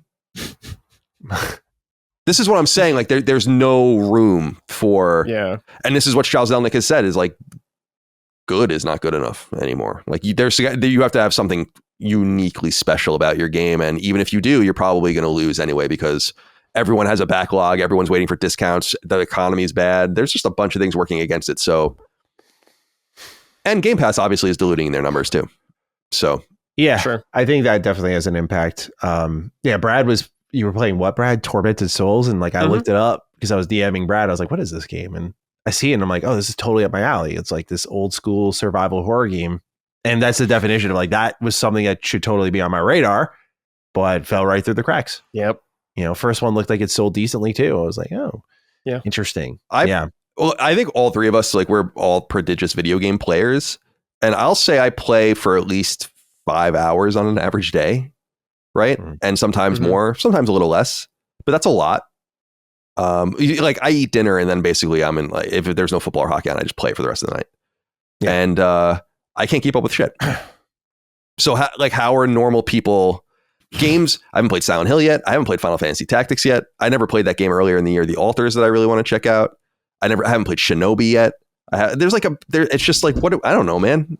The Outer Worlds. It's like, I don't know. This is the year where a lot of shit fell through for me too. There were a lot of those games you mentioned. I was just like, Ghost of Yotei was on my list, and then just it appeared, and I'm like, I think what happens is there's so much coming out that I'm not an impulsive guy, but so much coming out that like I kind of like a good example to say, fuck it, I'll try this out was Digimon, the new one that came out, Time Stranger. I played it. I'm like, oh yeah, this is really fucking good, and I got into it. And I'm just like, well, I got that iron in the fire. Didn't finish Trails in the Sky yet. Like that's another one. Yeah, Trails in the Sky, first chapter, or whatever the hell that game's called. I got to get to that. Yeah, it's. I think the change that's going to happen is a lot of these games need to make their budgets around expected failure and making up most of their money on sale. Maybe it's already happened, but making their money on like sales over the next like 2 years, and that being okay, and then gradually building your catalog and. Because I think now you just need to, like, people wait for everything on sale. So it's like you just need massive libraries that of content. And that makes it hard for a studio to just get the ball rolling, because it's like we need to get 1, then 2, then 3, then 4 out. And how do you do that while like failing? you know? It's tough, because as I talk about a lot, Colin, we mentioned it before, but like you have these games that like come out, they skyrocket to 1 million, like Silent Hill F, right? Like million. And you hear nothing afterwards, right? Yeah. Like everyone, the pent up energy is immediately expended. Yeah. And it's like, what is it, like 100,000, 200,000 over the next 2 months? And then it just gradually crawls its way. And then like a year later, it's like 2 million. But like all that first money back comes in like 2 days. Yeah. Oh yeah. You know if the game is a success or not immediately. I mean, that's just the way it goes. There's that. I don't know if you guys watch that show Barry on HBO. I really like that show.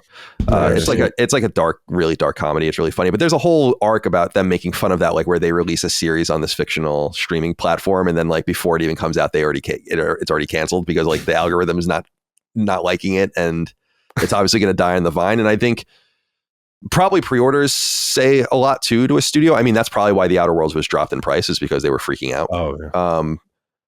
And it probably still didn't work out great, but they probably obviously saturated the market a little bit more than they would have otherwise. But I feel bad for everyone making games, because I just think sure, it's not even about it being dog eat dog. It's about, because games has always been dog eat dog, and like you're going to win or you're going to lose, and there's going to be people that are going to fucking stomp you out, and there are people that are better than you, and the games are better, and that's just the way it goes. But now it's a volume problem. It's not a quality problem. It's just a volume problem. There are orders of magnitude too many good games that would have garnered a shit ton of attention in the past. It's not like back in the PS1 era where this obscure JRPG would come out and they'd print 100,000 copies of it and never talk about it again. It's like now people don't have anything good has this opportunity to really skyrocket, and anything that's good to bad, I guess, really has no chance at all. And by the way, I've been really surprised. I know it's made an enormous amount of money and sold many millions of copies, but even look at Hollow Knight. Like no one talks about it. Like the way that they talked about the original, like it's not because no one's playing it, no one loves it. It's not because they haven't made hundreds of millions of dollars. It's because there's like 17 other games that came out that day. Something else came out. And then the next week there were like 25 games. And then the week after that there were 30, and then 15 the next week. And it's like, I don't know, man. I cringe thinking about working at IGN or like another outlet today, because I'm like, I don't even know what you do. There was a time when we prided ourselves on basically reviewing everything that we, like anything that came for years, like anything that came to even PSN, like obscure shit. People be like, what are you doing? Like, why are you reviewing this? I'm like, because we want to like, why not? You know? Yeah. And now it's like, no prayer. Not possible. No. Yeah. It's crazy. All right, boys, it's time for Sort It Out on this segment. We just talk about something that needs sorting in the game industry, in our opinion. Could be a game, company, human, whatever. However person you want to get. Colin, I know you're ready to go. Oh, yeah. My sorted out is sorted out closeted game enthusiast homosexuals. I've beat this drum a couple of times on Sacred Streaming and Sacred Symbols, but I want to do it here as well because I know there's a different audience. I want everyone to hear it. I'm sick of hearing about how Atsu is not attractive. And this reminds me of Aloy back in the day, like how people were like, oh, she's not that attractive when Aloy is objectively hot. It's 2025. There's no reason for you to be in the closet. You know, like no one's judging you anymore. It's not 19. We're not in Mad Men, right? Like it's over. Like it's totally cool. I don't really think anyone cares anymore, but it's a tell when like you're bashing these like I was saying on Sacred Symbols, it's like, oh, we don't like cute Asian women anymore. Guys, is it gay to like cute Asian women? So I just wanted to say that out there. There's no reason for you to stay relegated to the closet. Live your life. It's totally fine. Everything's okay. But I think it's a major tell when we're focusing. It's like, oh, the scantily clad, midriff showing redhead running around post-apocalyptic America with her bow and arrow. She's fucking busted. It's like, oh, okay. Yeah, sure she is. Sure she is. Sure. Now there are others that I believe like are like that Star Wars Outlaws character was a little questionable. Oh, I don't know what she looked like a melting wax figure. Right, especially because the actress is good looking. Yeah. Just made her look. I love her hair. Look like the actress. I gotta be honest. I always loved her hair. That was like the big thing for me. Sure. But anyway, I'm obviously joking. I just think it's so funny. Like I almost feel like I live in a different universe. The more I play Ghost of Yotei, where I'm like, what? Like she's not like the hottest thing in the world. But it just goes to show you people are just looking to argue about almost anything. And it's just, I just think it's funny. So I just thinking about that. I'm like, how many times are we going to call this attractive woman ugly? Yeah. It's like the extremes of both angles, you know, people complaining about Eve or Bayonetta's looks and stuff like that. And you got the exact opposite going on now. It's also tiresome. They never win. I don't need to fuck every protagonist in every video game. What? Like I don't in every movie and TV shows. Like it's okay. Who am I to judge? I'm not God's gift to women, right? I mean, look at him. Yeah, Jesus, these bags, dude. This is a man who stays up all night playing Power Wash Simulator. Yeah. So yeah, I just think it's funny. Like it's becoming like it's definitely strange, and I just think it's funny. And I'm like, maybe you guys are gay. It's okay. There's nothing wrong. Like there's nothing wrong with it. No joke. No joke. But you don't have to like spread your foot around, you know? Makes you feel crazy sometimes. So yeah, that's kind of my sort of that. It's a joke, obviously, but yeah. It's an overemphasis for sure. You know? Yep.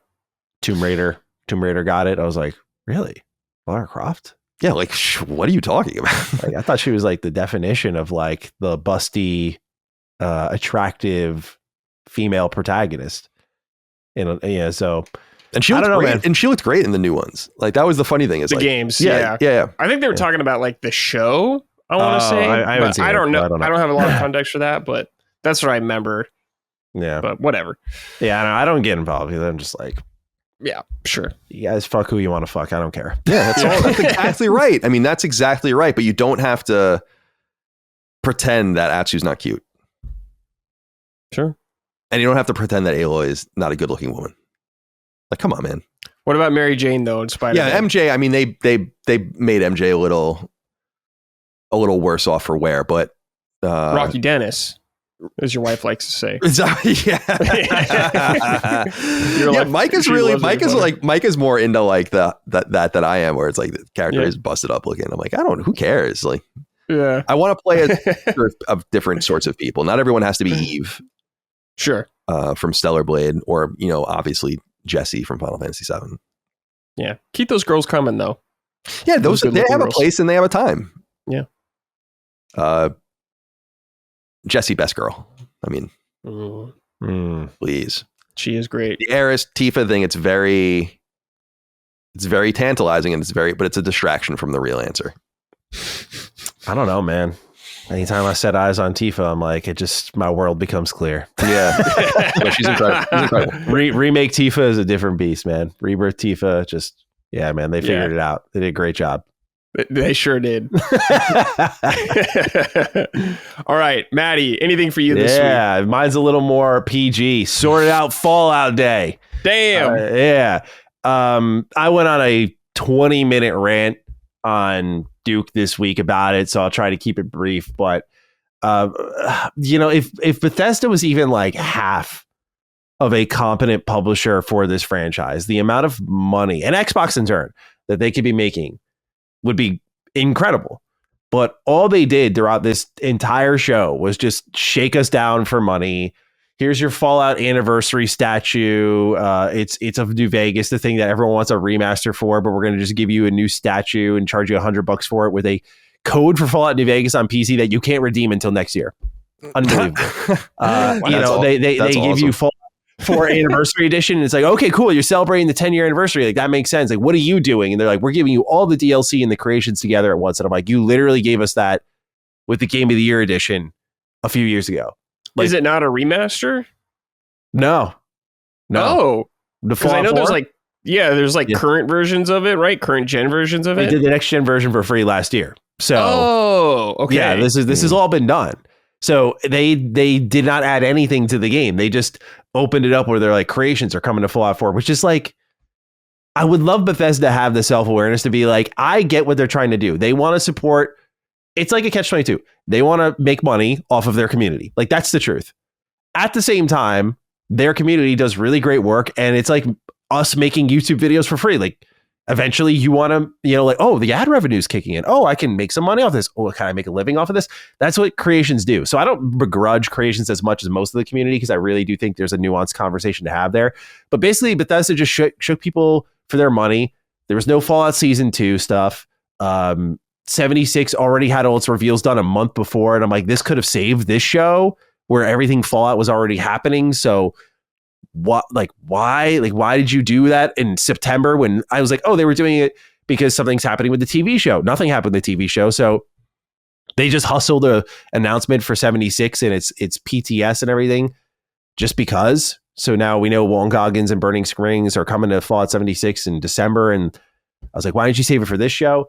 And then my biggest gripe is that they don't lean into ARGs to like tease what's coming in the future. Like BioWare does this, dude. But do you realize how little faith there is in BioWare? And they keep people interested in Mass Effect because of their N7 days, which I don't know if they're going to do anything this year. I can imagine they're maybe like a little scarred after Veilguard just last year. They're like, maybe we should just keep quiet this year and like let this blow over and people forget. But before Veilguard, every N7 day, like there were this fan art, codes, people are tracking with the websites, teasers, trailers, people are stitching together all these clips.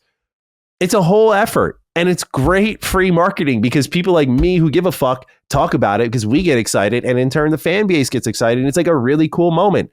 And it gives you the smallest hint, like, oh, the protagonist is in like a full gown that has N7 on it. I don't know what the fuck that means, but now I know N7's back. That's Shepard. Like, hang on, what's going on here? It just fuels the speculation, but Bethesda's like allergic to this shit. And it's weird because they have moments like before Fallout 4 with Survivor 2299. For those who don't know what that is, this was like a fan run hoax that everyone thought was actually Bethesda proper. But the guy set up like phone numbers that when you called them, it was like a Vault Tech like voiceover that played back Morse codes. They lead to unique websites with more Morse codes. People would have to mesh them together. It was giving details on Fallout 4. And a lot of it ended up being accurate. Like it was set in Boston. The year was set in the sole survivor. All this shit ended up being like accurate. But someone made like a whole entire ARG off of it and just got the community in an uproar for like a month straight. It was like crazy shit. And that was before Fallout was the thing it is today, where it's like the biggest TV show. It's a massive gaming franchise. And so I just feel Bethesda needs to sort out Fallout Day. Like, I'm glad they're doing more content. Like, yeah, Fallout 4 Anniversary and a New Vegas bundle and 76 Burning Springs and Season 2. Like, there's a lot of Fallout happening, which is good. It's how it should be for a franchise this big. But the lack of knowledge of like what's happening down the line and their ability to tease that is because they like to do the shadow drops, it's coming tomorrow. And I get that's the Todd Howard influence. That's like the blessing and the curse of this guy. But I feel like you can have your cake and eat it too. Like if I know, I always bring up this example. I'm like, if I know Fallout 5 through your ARG is set in San Francisco, I'm still on the edge of my seat. When are we going to see it? What's it going to like? And all of this ARG leads to a piece of concept art. It's like, that's Golden Gate Bridge. What's happening here? We don't even know if that's Fallout 5. But Bethesda doesn't think like that. And it bugs the fuck out of me because I'm like, you have all these in-game brands, all these ways. You could make a pop-up shop in real life and start an ARG that way and get people going for what's coming next for Fallout, even if it's years down the line. Like you could do that every Fallout Day, once a year. Just build that story. Plenty of time, low pressure, easy marketing. And guess what? If they're trying to sell us a ton of merch, guess who's going to be first in line to buy that stuff when they're excited for what's coming up next? My sorry ass. But they don't get that, dude. It's terrible. So it's just another Fallout Day of them saying, please give us money for shit you already own. And it's one thing with Skyrim where it's a meme, but now you're doing Fallout 4. They roll out Fallout Shelter out of nowhere and they're like, yeah, we're adding seasons to this and a battle pass. And I'm like, that's good for you. After a decade, this game was like one of the most popular mobile games ever. Now, 10 years later, like, we got something great for you. Seasons and battle passes. No one's excited about that. Right. No one gives a fuck. But this is like the culture that's kind of been fostered there. Is like they just think like, oh, people are going to buy it anyway. It's frustrating. So yeah, this was a Fallout Day to forget. The first two have been so far Fallout Days to forget. I'm hoping next year's Fallout Day is better. Damn. It's a shame. Yeah, and no TV show there. Like I'm like, do you have a TV show dropping? Let me check my calendar. A month now? And you got a little over a month now, and you're like, you got nothing for us to show. Wow. No trailer. Yeah, not even like a screenshot or something. Ella Purnell, Aaron Moten, Walton Goggins, like nothing. Like, what the fuck is this, dude? Terrible. Damn. They did a fucking terrible job. I'm gonna have a bite of my banana now. Pardon me. Yeah. Worked up an appetite. I know. Relax. It's all right. So it'll be okay. No, it won't. Maybe. No. All right. My sword out goes to PC Gamer this week. They put out the top 100 PC games of all time list. I believe they do this every year, so it gets updated, I think. But this was put out on October 20th, 2025. And I was going through this list, and Team Fortress 2 is at number 90. Whoa. Team Fortress 2, one of the most influential PC games that is still incredibly popular. Like, I'm going to look at the Steam charts right now. Doesn't it have like 1 million concurrents or something? Like something stupid. Yeah, let's look. Let's see what it is right now.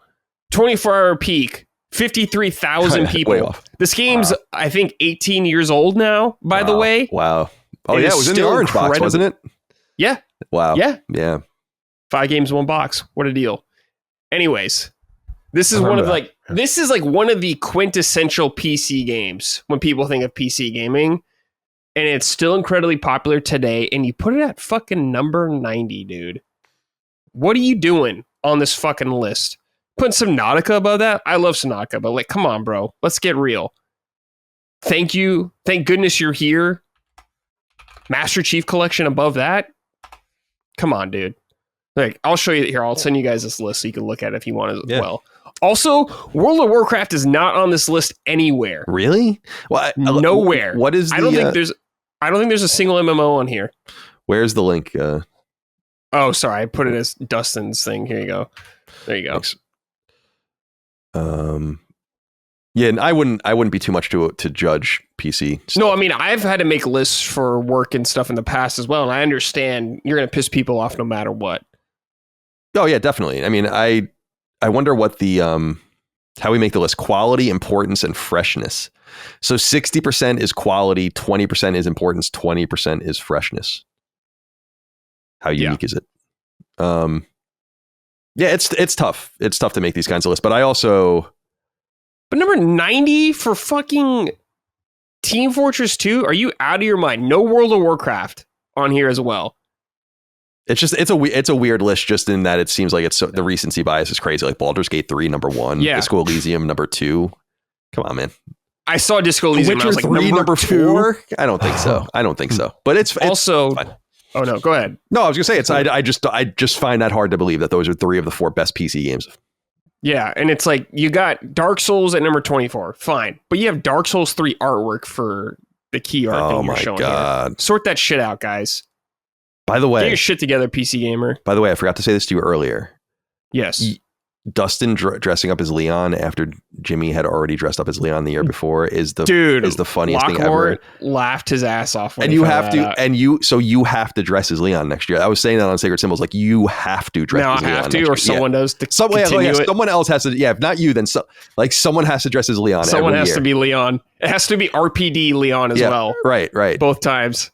So I was like, dude, that is so, because he was so excited about it. I'm like, you fool! You didn't do all of your research. Helldivers 2, the 27th best PC game. I don't know. Whatever. Who cares? This looks like this is going to do really well for them. You know what I do appreciate about this? No pagination.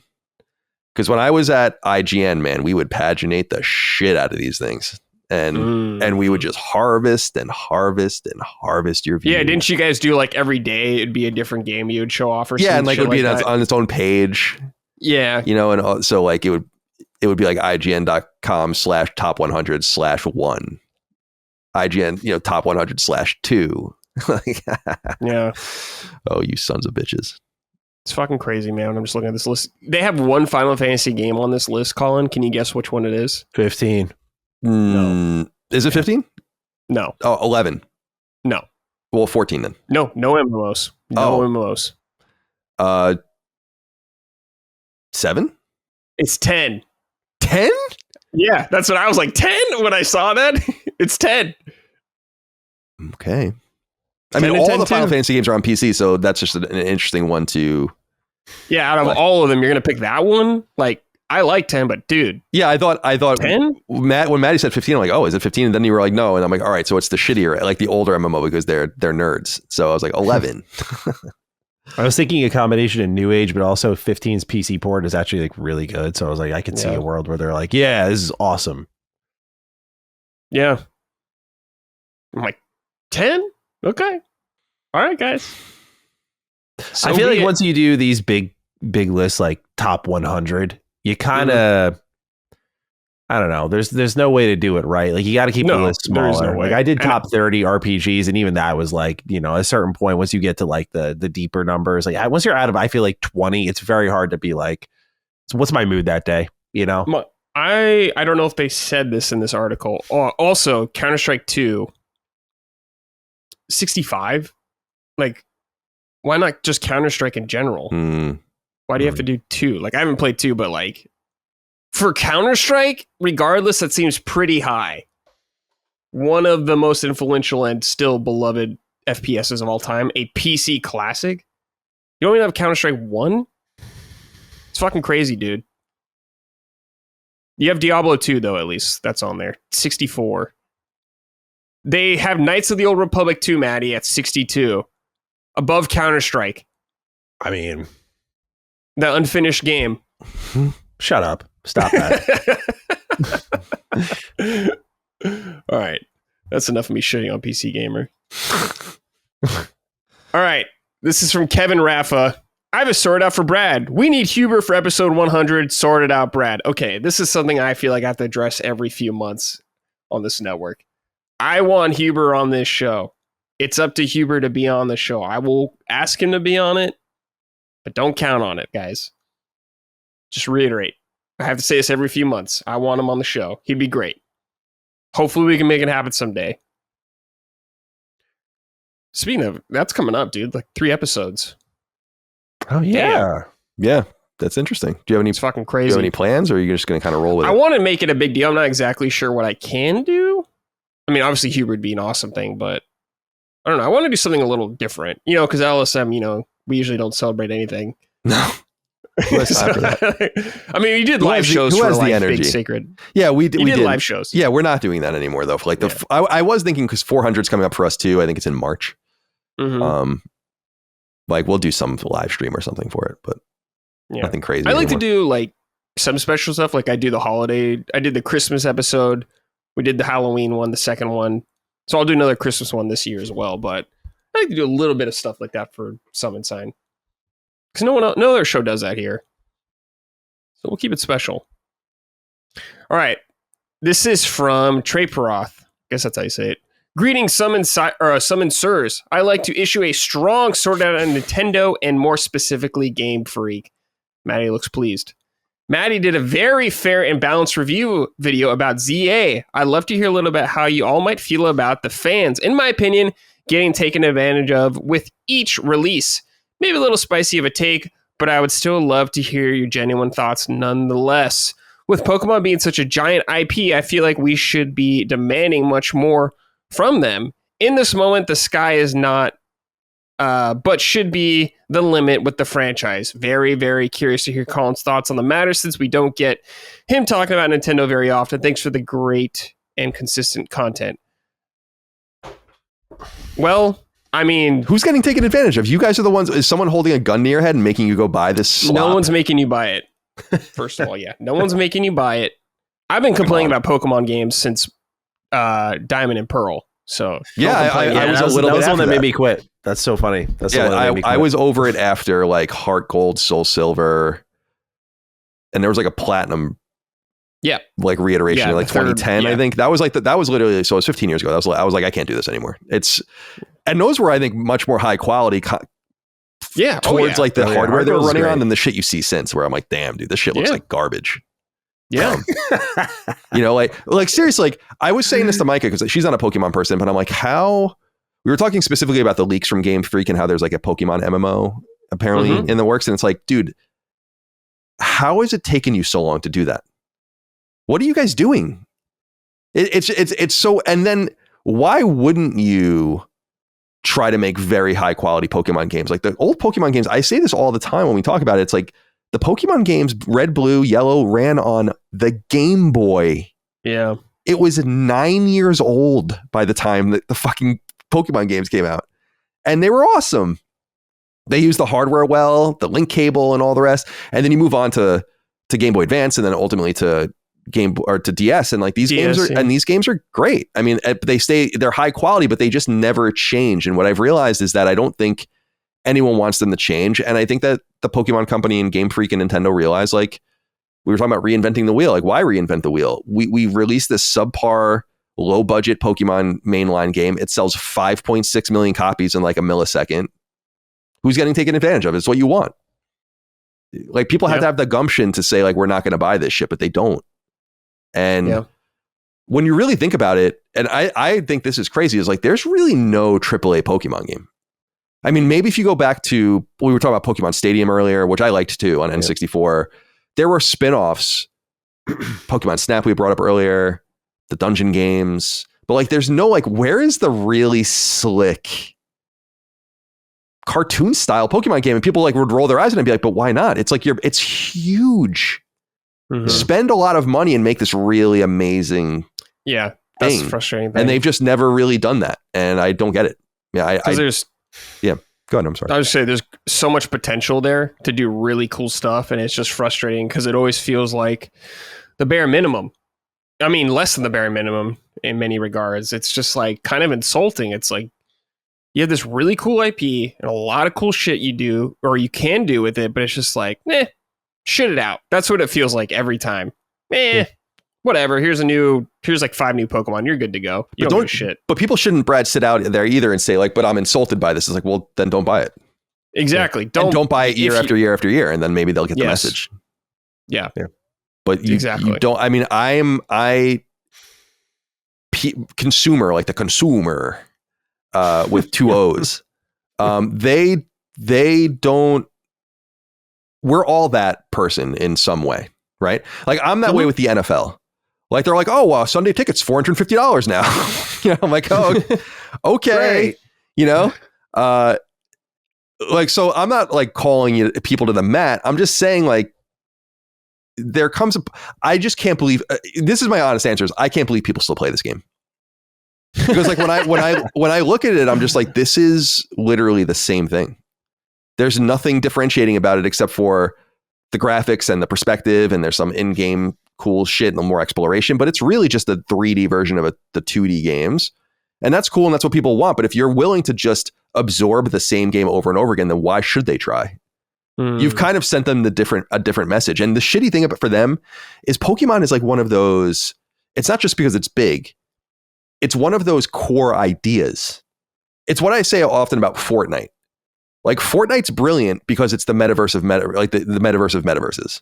Like, it's the one game that was like, everything makes sense here because it's supposed to be like the ultimate crossover. And anyone else, and so then when Call of Duty tries to put Beavis and Butthead into the game or whatever, it's like, what the fuck is this? But they do that in Fortnite. It's like, oh yeah, it's like, it's Fortnite. And Pokemon's the same thing. It's like, it's monster collecting, it's battling, it's all these different things that are core to it. You own it, you know? So you can get away with all sorts of shit. The redundancy is one of the things you can get away with, but you don't polish any other parts of it. But I said this on Sacred Symbols, like that 5.6 million, this puts everything into perspective. That 5.6 million copies that they sold of Pokemon in like a week or whatever it was, a few days, is more than half as many copies as every Silent Hill game has ever sold in the entire life of the franchise. Yeah, it's unbelievable. Yeah. So, did you see the leaked budget for ZA? No, what is it? Is it like $20 million or something? 13 million. 13 million. So I didn't math it yet, but they like blew past that. How much is it? 60? It's 60 for Switch 1. It's 70 for Switch 2. All right, so we'll call it 65. Yeah, do honestly just do 60. That's the funny part. Okay, so yeah, that's the best. Just see how they just completely. It's 330, and it's a first party game, so it's 336 million. Yeah, gross. And revenue. They spent 13 million. That also goes to show you, and I do say this a lot because I think people underestimate it, is like, dude, Japanese game developers make nothing. Yeah. Nothing. Like, you remember when it was kind of when Bandai and Capcom and stuff were reporting great numbers, and they just gave everyone universal raises. Yeah, because they understand, like, they're like, everyone's getting a 20% raise because they know, like, people are getting paid like $35,000, $40,000 a year at these studios. And so they're also kind of getting away with murder in that respect. And it just goes to show, like, what Last of Us Part 2 is what, $210 million or whatever, and that came out in 2020. And they've both companies have made basically the same amount of profit. Yeah.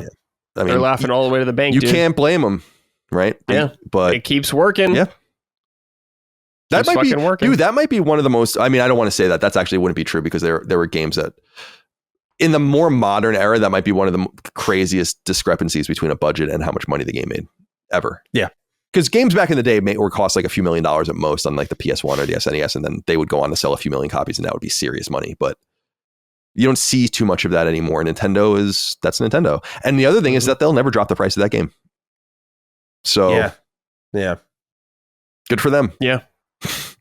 They just keep breaking in the cash. They're monsters, dude. Actually, that's the wrong answer because that's obviously pejorative. Like, they're beasts. Let's say that. Like, they are beasts. They are a powerhouse of extracting value from these things. So more power to them. I mean, whatever. All you can hope for is some high level executive has like a Christmas Story Scrooge, ghosts haunting him. And he wakes up the next day. He's like, I got to make these games fucking good. Yeah. We got to make them high budget. It's funny because Legends Arceus, the game that preceded ZA, was quite good, I thought. It did not look good, but it was the evolution I think many of us are looking for. Just Pardon like the pun. Focus on, right. Monster catching though, battles happening in the open fields, a couple of more tactical layers, a better story, more open exploration. Like I would say they did a good job.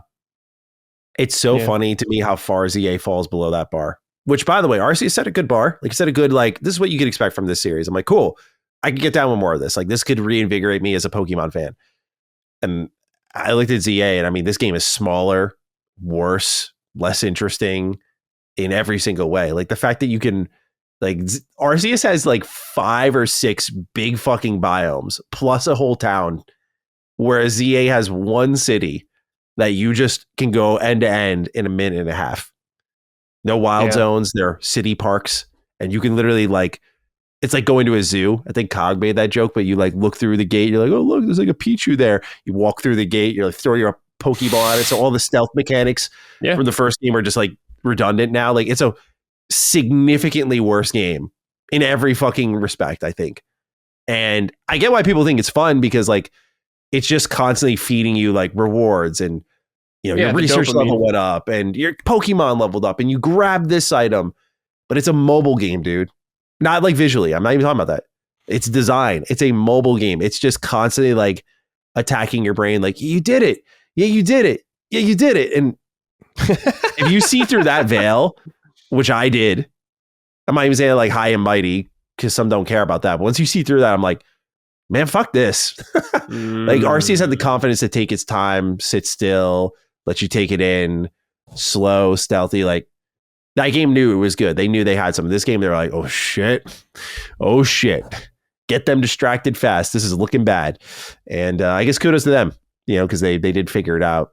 That's good game design. That's making the best of the worst. But I'm with everyone else on just like how shocking it is, how bad it has gotten. Because I understand why if it's not broken, don't fix it. But I also look at like, we just did the math, like you could have tripled ZA's budget, which I know it's not as simple as just throwing money at it and these games get better, but like you could have afforded triple the budget and still murdered on this game. It's unbelievable to think about. And it's like, hey, the mainline one's coming out next year. It's just like, man, they are pumping these out. Yeah. There's like 3 or 4 games coming out till this time between this and 2030. It's like crazy how much shit they put out there. Yeah, I mean, it's huge too. Like I said, I have a friend who built like a little business off of it. There's people who have made like full livings off of it and continue to do it. I think when you have something like that, it's so surprising you don't have like a prestige piece, like Colin said. Like you could point to certain games in history, like a Pokemon Coliseum, Pokemon Legends of Darkness. You know, that one's a GameCube game. It had like the 3D fidelity for the time. It had the animations from like Stadium. Like it was solid, but like the fact that like Stadium has really good voice work with like the announcer like calling out your specific moves and the monsters you're attacking, and it's all seamlessly blended together. Like those days are just done, man. Like they just, once they establish their foothold, they're like, all right, we're good. Yep. It's frustrating. Yeah, it sure is.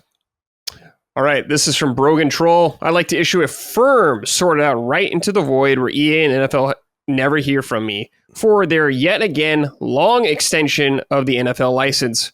For those no sports ball sad souls who can't get past the dude bros that taint their image of a vast world. Wow. Let me put it this way.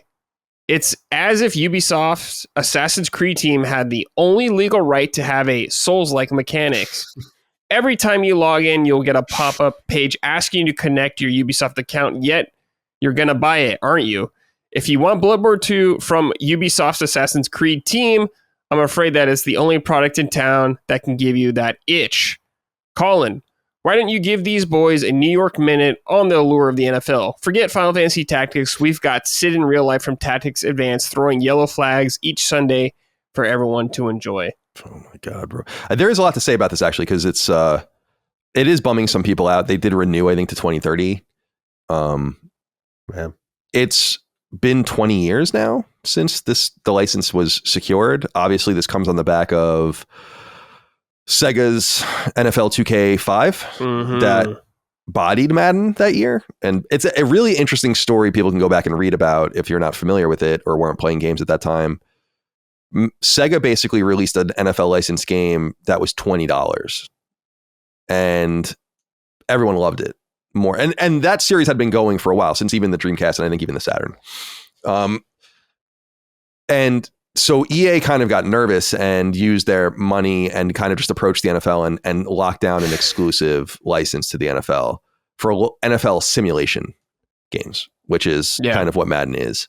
So you can make like a more arcadey NBA Jam style game if you wanted to, although EA would make those games too. And some of this stuff has been loosening up in other sports. MLB is loosening up a lot. The show obviously is on all platforms now because they were going to take the license away from them if they didn't start publishing everywhere. And now you have the revival of things like RBI baseball and backyard baseball and all these other things. So things are starting to get spread out. There is a major problem though here, Brogan, and it's something that's not being reported upon too widely, is that EA doesn't have a deal with the NFLPA. And without that deal, the license is worthless. And I assume the NFLPA is going to drive a very hard bargain to re-up with them. And I would love to see more competition in the NFL space, but it's going to require, it's not so easy to make it a competitor to Madden. It's quite difficult. There are third-party non-licensed football games. Some of them, like Maximum Football and a few others. And some people like them. But these are major productions that are made in 9-month cycles and are basically locked down. You know, they come back after the new game is released. You know, they'll have like a month off. They'll come back, work on the game. It'll be locked in a couple months beforehand, and then they'll send it out. And they really have time for one major thing. And I remember when I was at IGN, I used to review the NHL games. So like I was pretty friendly with their development team in Vancouver. And their producer was a guy named Rammer, this like huge, tall dude. And they would always say, like, it would be like every few years, like the big pop would happen where there would be like a big revolution. But otherwise, it's updating the rosters, updating the teams, updating the statistics, and then kind of polishing what you can before you have to get the games out. And these guys are quite obsessive with it. I said when I wrote the history of Sony San Diego a long time ago, the producer of the show had a mattress on the floor in his office. I'll never forget that as long as I live. I said, "What is this?" He's like, "I don't really go home." You know? Wow. So I give these guys credit because they're doing the best they can, but I also understand the audience's view that these things are stagnant and that there could be more competition. And I think competition would be great, but I do not think it's a trivial thing to make an NFL game. And I would point to soccer specifically as the example of this, where there are like making a premium paid soccer game is not really a viable option for anyone but EA, but they are getting squeezed in the free to play space. Like Konami has very quietly made eFootball, which used to be PES, Pro Evolution Soccer, into a little bit of a dynamo. It's not nearly as good as FIFA or Football Club as what it's called now. And by the way, there will be a new FIFA game, like because the license has now been extracted. EA walked away from it. So let's see how it goes in these other spaces. But I don't, with 2K and NBA, MLB and the San Diego and the MLB, and now, you know, EA with the NFL, I agree that, you know, more competition would do well. And this brings me back to the SNES. Remember the SNES, PS1, even the PS2 days, there would be all sorts of weird sports games. Some of them would have like team licenses. Some of them would have the Players Association licenses. Like the original EA NHL game was actually NHLPA hockey. And it was like the teams were, I remember there was a team Long Island, but it was not the Islanders, but it would be like all of the players on the Islanders. And then there's like the exact opposite, like what happens in college football until last year. Back in the old college football games where it would be like, this is Alabama and this is their team, but none of the players' names are right. But number one on your team is the quarterback in real life. And this is kind of like his statistics and stuff. It would be very shady and weird. Yeah. Yeah. A lot to figure out in this regard, but the money is there. And obviously the NFL is more interested in having that licensing money than spreading the field, pardon the pun. And that's as an NFL consumer, I can tell you that's the way they operate in all ways. Right? Like Thursday night games are only on Amazon Prime. Sunday night games are only on NBC. Monday night games are only on ESPN. If you watch Sunday afternoon games, they're either going to be on CBS or Fox. And Matty might remember, it was until a few years ago, CBS, AFC, Fox, NFC. Like even the different Baseball's conferences were in different places, you know? Yeah. So this is the way they go. This is the way they do it. Yeah. It's not unique to the games. It's funny because this came up when we were talking about what Sarah Bond said about, you know, exclusive games being antiquated.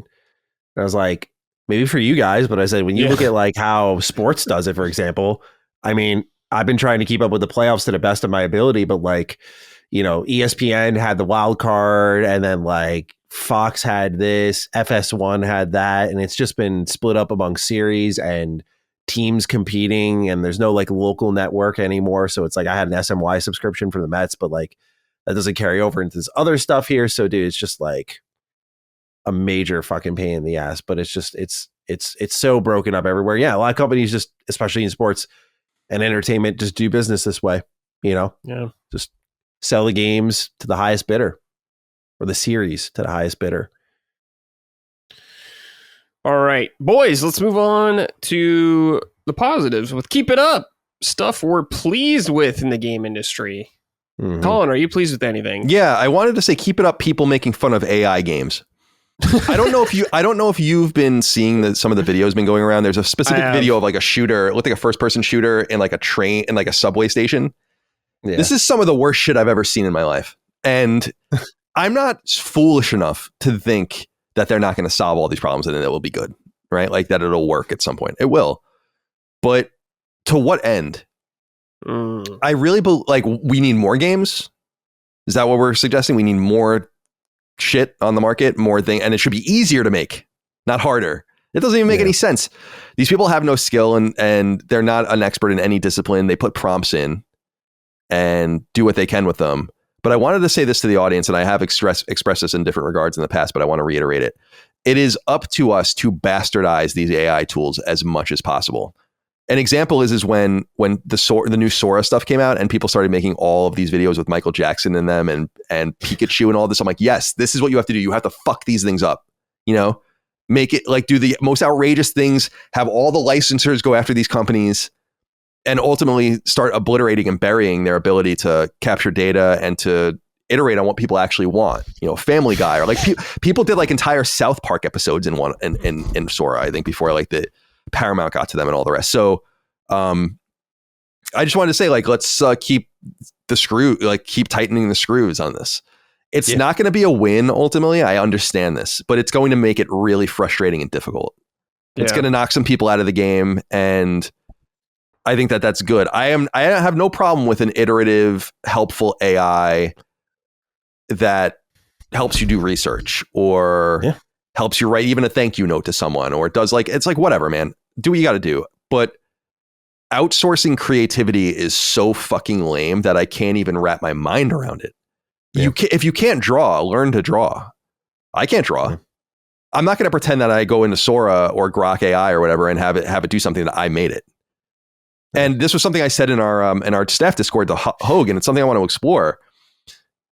We were talking about Strauss-Zelnick earlier. I was watching him on he was on like another CNBC thing this last week at like some seminar.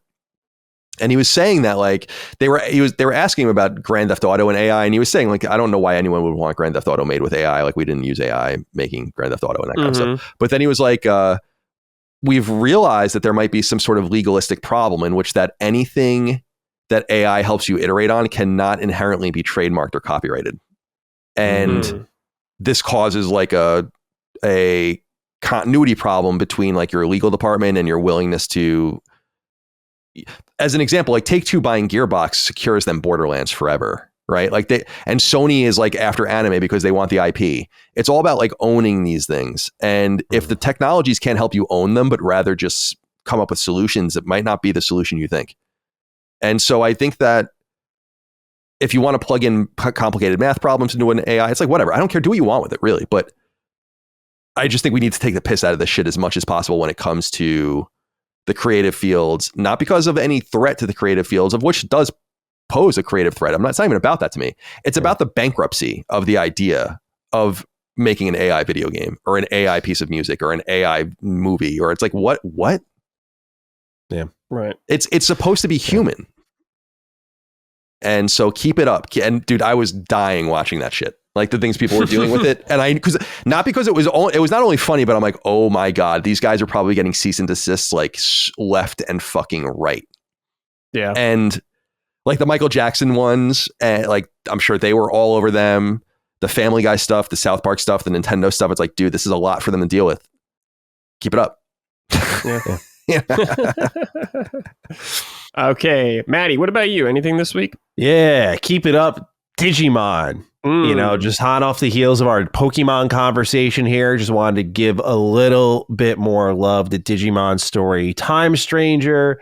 I've been playing it and just, it's interesting because when people were looking at the calendar and they saw like Time Strangers going early October and they're like, oh, they're going ahead of Pokemon. And it's like, that's game, it's going to get buried. But what's funny is ZA turned into like free marketing for this game. The amount of videos I got hit with on YouTube, my Instagram, Twitter, of just like side-by-siding these games. It's like Bandai saw it coming. They're like, we're going to beat this shit out of them. And now, no doubt, Pokemon outsold them. But like Bandai has gained a ton of street cred with Digimon. I was never a big Digimon guy. I don't pretend to be one.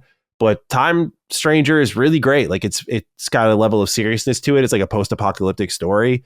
It's got a great vibe to it though. At the same time, like the soundtrack's amazing. The monster animations and VFX work is incredible. The evolution and catching style is really seamless and interesting. And you can interact with all these Digimon and put them on like little farms and like craft them and change their personality. Like it's a really fucking deep game.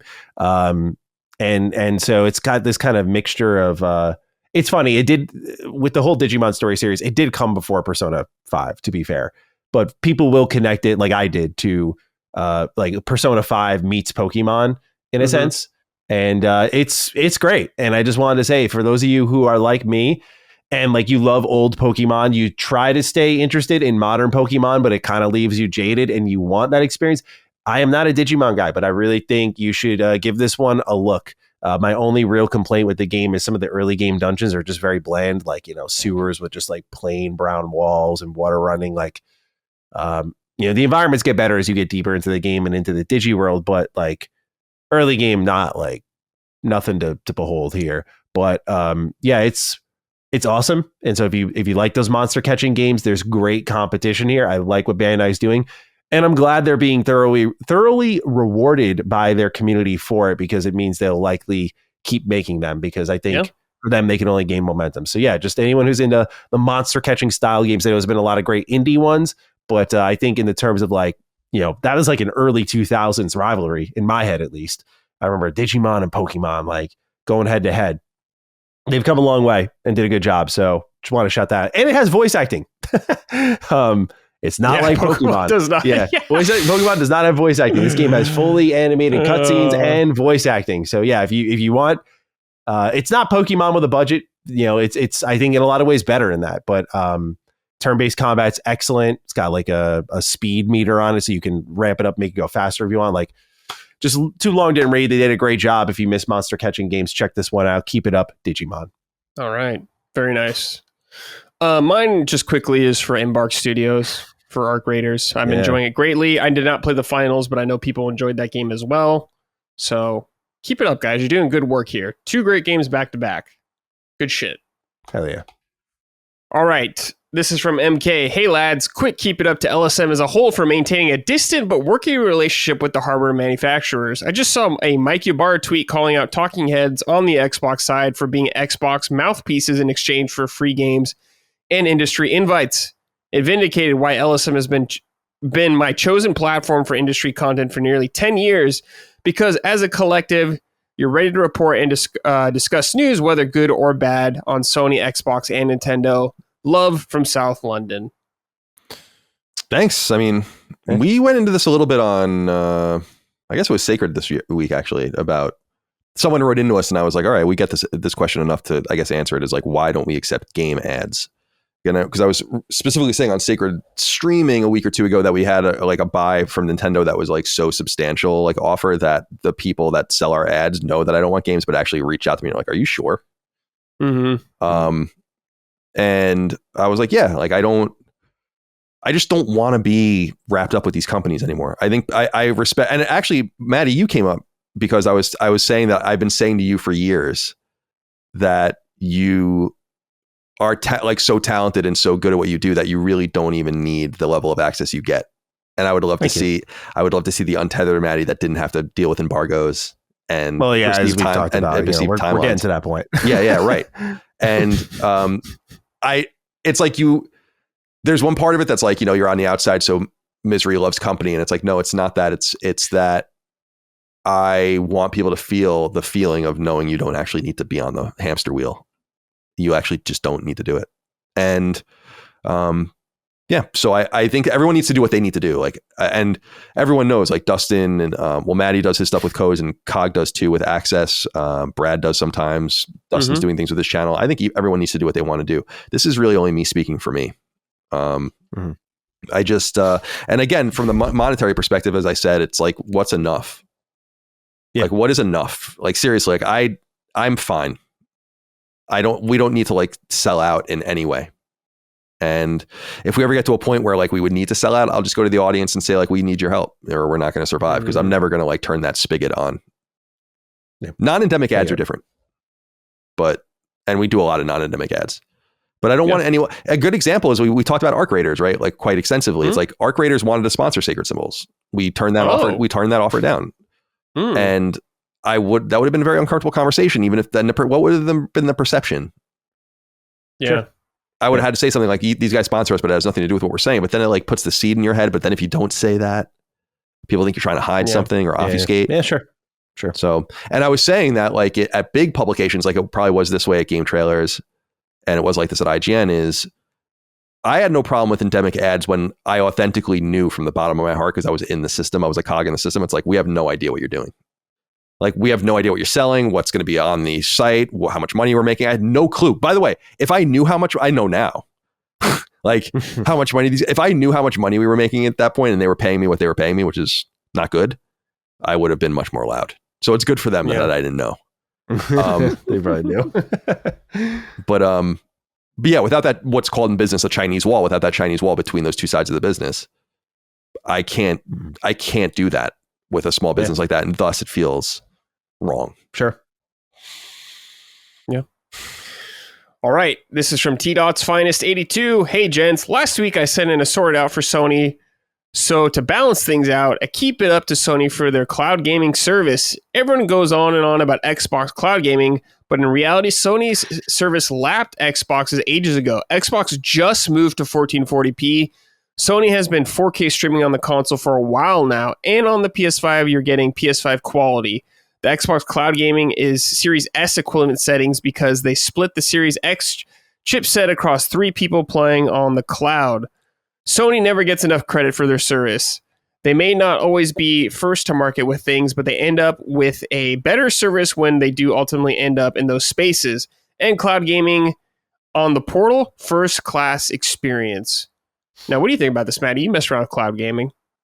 I think both are great. And I think I know it sounds like a middle of the road answer, but there was a time PlayStation was just not that. I always remember like them getting Gaikai, and then a lot of the industry didn't know where we were going at the time, myself included. I was young, so I was like, well, what is this? But like, yeah, there was a lot of that. And then Xbox shows up and they have Azure and their cloud streaming comes online quicker. But PlayStation's done an amazing job making their cloud streaming really good. I will say I have more connectivity issues streaming PlayStation stuff through my portal in my house than I do with like my Xbox stuff. And I don't know if that's on their end or my own, but like my experience, I mean, on both has been great, and that's how I want it to be. You know, I like that Xbox kind of pushed PlayStation ahead of PlayStation, so PlayStation got it back. And I agree that they don't get enough credit for how their cloud gaming has come forward. But at the same time, man, I mean, the sales of the portal and the continued, like, not even continued, I should say, like the turnaround and sort of the idea behind it. Like, it went from, what the fuck is this? We want the Vita successor, to like, oh, it's selling well. Oh, they keep updating it. Oh, they just like build cloud streaming to this thing now. Like, you can just access everything from here. Okay. Like, they turned that thing, it started off great, but they turned it around. They did a great job with it. And I'm glad it got supported because, you know, their cloud streaming services are great. And now they've really, like, you see it in all their state of plays, like they really feed that PS Plus library. Like, you know, that's where the competition's good, as we've talked about with like Xbox maybe like bowing out. I'm like, I don't think that'll be great, because like it I think did put PlayStation in a spot where they made a competing service here. That now, like, I didn't think there'd be a world where I'm like, oh, PlayStation has the better value offer for me right now as a player across the subscription service and the cloud gaming stuff, but they do now. And that was born out of competition. So yeah, I'm happy with what they have here. I don't think Xbox is like, when you're streaming this sort of stuff, at least I'm always doing it on handheld. When you're getting Series S equivalent versus like 4K or whatever, it's like at least for me, neither here nor there. If I'm playing on this TV behind me, like the game's installed. So I have less to say about like the fidelity of it all. Because again, it's always handheld. And at that point you could be playing in like 900p. It still looks fine. So yeah, both sides are doing great on this front. And they're great companions to the console experience. So cool. I do like the shout out for Sony stuff. It's good. All right, next quickly, just a game recommendation for the audience. I forgot to grab one from the audience. So, Matty, I'm going to have you recommend the audience one game, any game. All right, I'm grabbing the random one on my desk here. Ultra Sun and Moon. How about that? There you go. Yeah, I was playing this. Go play some Pokemon. There you go. No, honestly, I was checking myself on that one because I was like in my Pokemon hater phase. And like this was the last Pokemon game I was like, I really like that.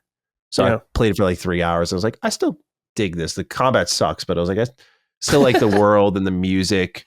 But these games just feel so, I mean, it works because it's on a 3DS, but it feels so limited. But yeah. Do I have any other recommendations? I've heard great things about Ball Pit. Yep. I bought that, but I still haven't played it. I'll get to that at some point. Yeah, sure. Those addictive style games are always a little strange. Oh, buy Sweet Carol. Easy. Yeah. Oh, is that out? That's been percolating for a while. Yeah, I really dug it. I thought it was awesome. Let me see what the Steam reviews are for this thing. I'm curious if I was in the minority on this. No, mostly positive. Cool. Yeah, if you like that Disney art style, like old Disney, I should say, and you like horror and you like a good story that's under 10 hours long, some 2D platforming, some puzzle solving. I thought this was really great. A very under the radar game. And I think this is, I'm looking at the Steam page, $25. You can get it on Switch, I think, for 20, and that's a great price for it. But just, really awesome narrative horror game. And not like horror, like jump scares, like you're gonna, whoa, but like, it's got a little intensity to it and a great story. And so I really appreciate it. I don't think it got enough attention or love, unfortunately. Okay. Yeah. Very nice. Here's your game rec. There you go. All right, Colin, Plants vs. Zombies Replanted. Talk to me. Plants vs. Zombies is a 10 to me. It's like one of the great, I don't know, it's a tower defense game, but it's like one of the great arcadey style collecting different pieces and working your way through stages with different permutations of creatures and options or the plants, I guess, obviously. Well, they're creatures, I guess, in their own way. This Plants vs. Zombies Replanted had been rumored for a while, for like years, actually. And I think it might have even been canceled at one point and then restarted. And it's a port of the mobile /360 /PS3 /whatever game from 15 plus years ago now at this point. And I've always been really addicted to it. I have a very specific memory of when it came to PS3. I was like really sick for some reason, and I was just playing it on PSN for like the entire week. I was home from work, and I really, really fell in love with it. And my roommate at that time, Scott Bromley, worked at IGN at the time. He had it on 360, and I was really enamored with watching him play it. It was just a pretty unique and interesting game. And it's one of those good ideas that came from the touch phone and later tablet era of games, most of which were reductive and annoying and stupid, but there was like some real quality stuff in there. People seem to have a problem with this port. I don't really get it. I don't really get what people's issues are with the game. I am on the rooftop stages now. I was playing actually in bed last night. So even after I was playing Power Wash Simulator until all hours, I went into bed and turned on the Portal and then played Plants vs. Zombies. I've actually been playing Plants vs. Zombies only on the Portal, and it's worked out great so far. It's perfect for that. And I mean, I think everyone knows what it is, and it is what you remember. So I don't know how deep you want me to get into it, but I do love, as I was saying earlier, working through the game with different permutations of the tools that are provided to you, and even going back and like having different tools. So what I mean by that is, for people that are not familiar with Plants vs. Zombies, I guess, is like you have a yard and you're protecting it from a zombie onslaught, and you have to use plants that all do different things to fight the zombies. And the plant, like there's a pea shooter plant, and you need like, there's a currency like sparkle or light or what, I don't know what it is, what you would call it. And these are created by these sunflowers. So you have parts of your garden are like these helpless sunflowers that create this currency that you then use to buy other items, and the zombies slowly appear and show up. And so you have like stacks of your plants, and you're trying to kill them from afar, and then they get close, and you can put armor, like So for instance, you can have a pea shooter, and then around the pea shooter, you can put like a pumpkin, and the pumpkin acts as like armor. And then you can add this thing to the pea shooter to make it shoot twice instead of once, and so on and so forth. So, and there are different kinds of zombies, the normal zombies, and there are zombies with like metal buckets on their heads, so they take a bunch of damage, or road cones on their heads, and all the rest. I think people are familiar with it. Yeah. Plants vs. Zombies obviously morphed into something else after Plants vs. Zombies 2, and I actually think it worked out pretty well for EA for a while with that, with Garden Warfare. Yeah, Mike was a big fan of those games, and those games did quite well. I was even surprised at the time, because I was still like writing about games at that time in media, and I was like, this seems so fucking stupid. Like, why would you do this to play? And it actually ended up being kind of a stroke of genius. And but then they kind of lost sight of what Plants vs. Zombies were. Well, and I know there's like a PvZ3, but it's I don't know much about it. Like, it's there's like multiple versions of it, and it's never really been released. And I think they've like kind of released it in some territories or whatever. And PvZ2, which I think came out in 2011 or 2012, was like a disaster in terms of microtransactions. Like, there was no, what I famously remember about it, it was like there was no way to buy it.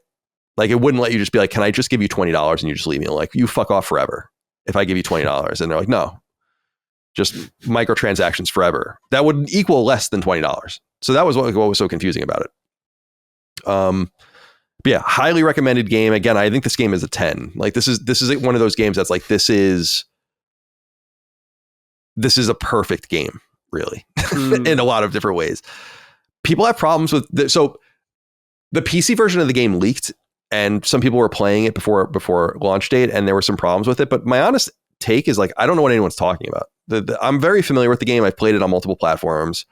I played it on mobile. I played it on PS3. I played it on Vita. The Vita port is awesome. And although no longer sold, I've been told, which is interesting. The license ran out.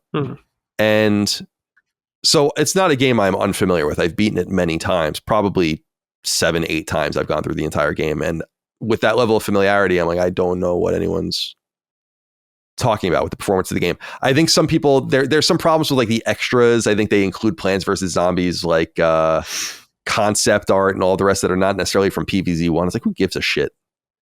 Like, what are we even complaining about? It goes into this earlier idea that everyone's just looking to complain about everything. So yeah, I really enjoy it. But again, I was saying this, it's too bad that these are the games I'm talking about today just in order, because I was saying it's about Power Wash Simulator, where I'm like, you know what Power Wash Simulator is. I don't really need to explain it. It's the same thing.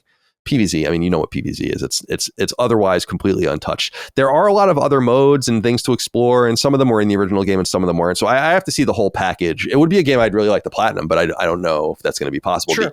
The problem, so the PS3 version had no platinum trophy, but the Vita version did have a platinum trophy, and I never got it because one of the things in the game that's really annoying is like growing your own plants.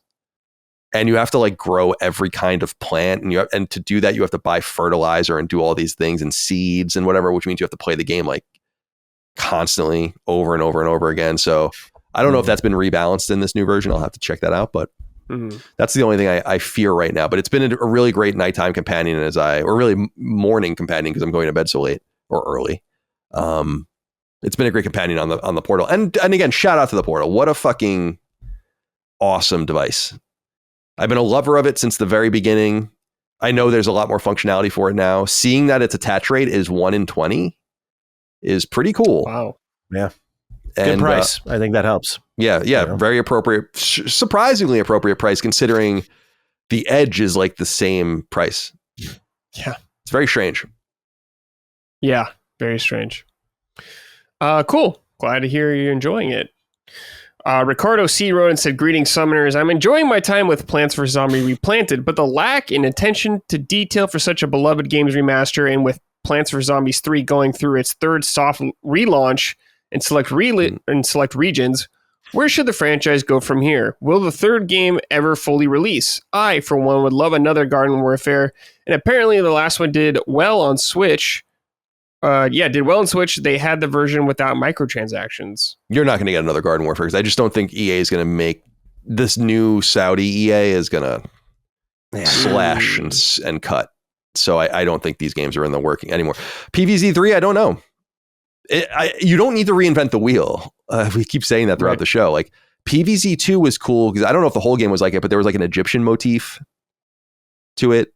and you could do different stuff, I guess, but really like just more plants, more zombies. Like it's a tower defense game. It's supposed to be accessible but deep, more difficult modes and the ability to replay it and all of the rest. I got to look more into PvZ3 because I don't really know very much about it. I know that multiple versions of it have been canceled because I have heard from people that have worked on the games, like the previous games that never came out. In years past. It's been many years. I mean, again, PvZ2 is 14 years old. So they've been trying to get this thing going for a while.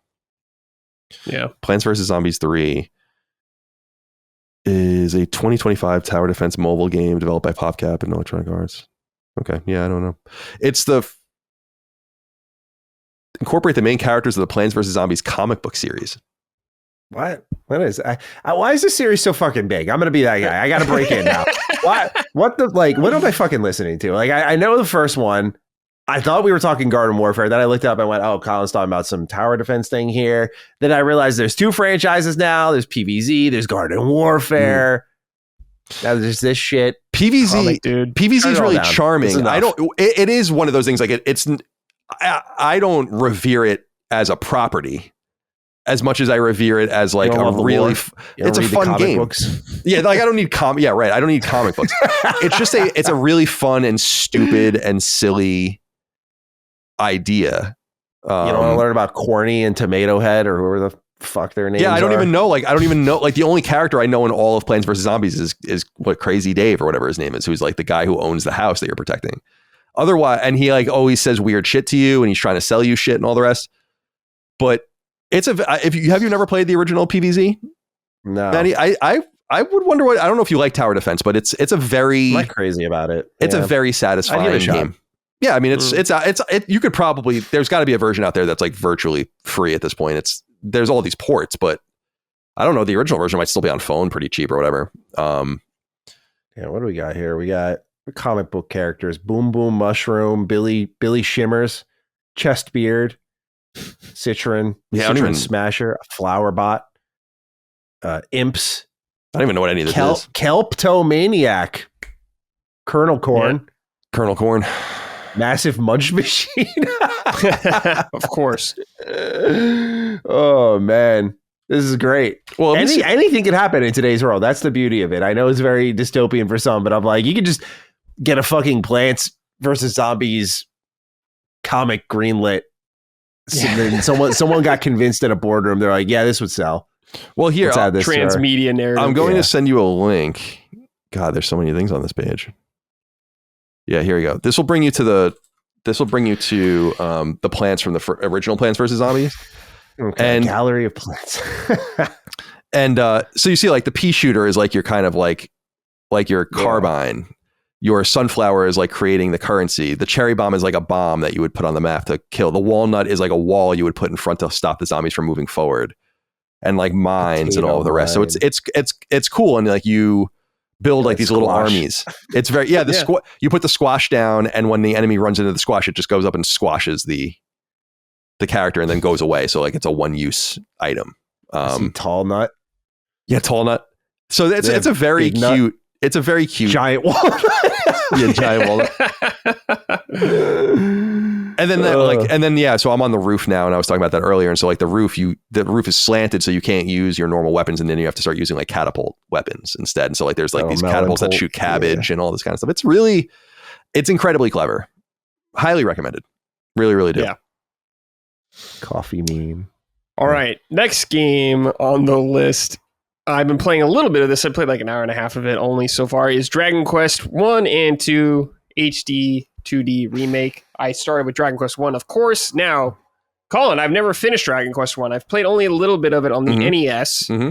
So I'm not like intimately familiar with the game, but I remember like this one, you're just one character throughout the entire game. You are just one hero, a descendant of Erdrick from Dragon Quest 3. And here, if you need help, use this. I put it a Colin guide. Well, it's just kind of like, just grind. It's like, all right, you got to grind. You need it. Yeah, and in Dragon Quest 1, like you're looking, the gold man will give you a lot of like money if you need to upgrade your weapons and stuff. Like the key in the beginning of Dragon Quest is to just grind out to get like the best weapons and armor in that first town. It'll take some time. Like you get like the Cypress stick and a few things, and then like slowly work your way up from there. And then it'll make it a little bit easier for you. Yeah, I grinded for like 20 minutes because I do remember that from when I played the original. And I've been kind of steamrolling the game right now. It's been pretty chill. Colin, I got a quick question. I gotta interrupt for a second. Yeah, sorry, Brad. Yep. So you have a legal disclaimer at the top of this guide, and it says like, please contact Colin if you find this guide anywhere. Has that ever happened? Oh yeah, people used to steal shit from all the time. Yeah, but really? like I was in high school. Like we would just, I didn't know like even what I was talking about. You know, I would just like be copying like what other people were doing. So, but yeah, people used to steal guides and put them on their own, and even like take your names off them and stuff. It really sucked. You know. Yeah, got it. I was just curious because it was just an interesting opener. Sorry, Brad. No. I mean, I was going to say there's just like not a lot to say about the game because it is extremely basic. I think they added some narrative scenes because there's been more cutscenes than I definitely remember from the NES one with some extra characters. So that's interesting. I wonder what someone who's like more familiar with the first game will think about this kind of stuff. But it's been fine for me so far. Very basic. Go to this dungeon. Go to the end of the dungeon. You leave. You go to the next continent, you go to the dungeon. I haven't even fought like a boss yet. So I'm still pretty early, but goddamn is it charming. I love being in this world. I love the Dragon Quest worlds. The music is great. Character designs are wonderful. If you enjoyed 3 at all, I'd say definitely must play. 2, I heard, is kind of where they've added a lot more kind of narrative stuff to it. So I'm really curious to get to that one. Because I never played 2 either. Like a lot of these older Dragon Quest games, I haven't really ever finished or played a lot of them. So just gotta say I'm enjoying it, man. It's great to be back. Like I said, Dragon Quest is the cozy, warm blanket video game series. 100%. It's awesome. Colin, I know you'll probably play it eventually. Yeah, I'll definitely pick it up. Micah bought it on Switch 1, I think, because of the card situation. I'll get to it eventually, no doubt. And yeah, this wraps up the Erdrick stuff. So it makes a little bit more sense why they're jumping to 7 now, because I guess 4, 5, and 6 are their own thing. So I guess they'll get back to that at some point. Those were last. Yeah, Yuji Horii actually talked about that. Yeah, because some people are like, "Why are you doing 7 now?" And he goes, "It was ready. It was the one that was ready next in line." Yeah. So and 8, like they really could.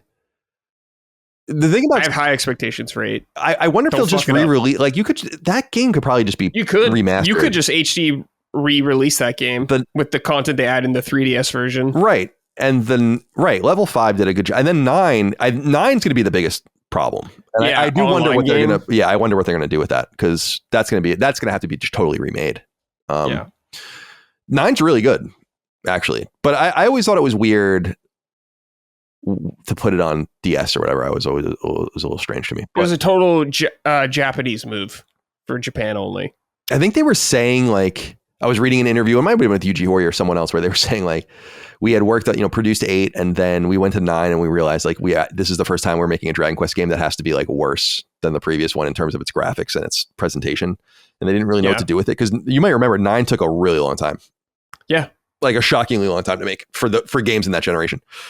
And so I'm so pleased though, because 7, even when I was a kid, like in high school when 7 came out, it was like, dude, this game is so fucking long. Like, what is this game so long for? And they like finally, it's still like one of the longest games ever, probably. Like in terms of its actual adventure and all of the rest. It's and they've cut it down. It's a massive game. They've cut, like, which I think is good. It's like, you got to cut the shit down. It doesn't need it. Well, because I platinumed Dragon Quest 11 and that took 130 hours, but the main game, and that game also ends like 17 times. But I was like, is it over now? No, it's not over yet. I always remember before we worked together hearing, like, I've never beat DQ11, but I know what happens because I listened to that. It's just like, you're like, why won't it fucking end? It just won't end. It just wouldn't end. That game drove you crazy. It was a great game, but it wouldn't end. It became less cozy after 130 hours, I'll say that. But so a 50 or 60 hour, I don't even know if they've cut that much from it, but a shorter, because Dragon Quest 7 is a 100-hour game. Like, easy. That's so interesting, because you know who was hyping this game up to me was Locke.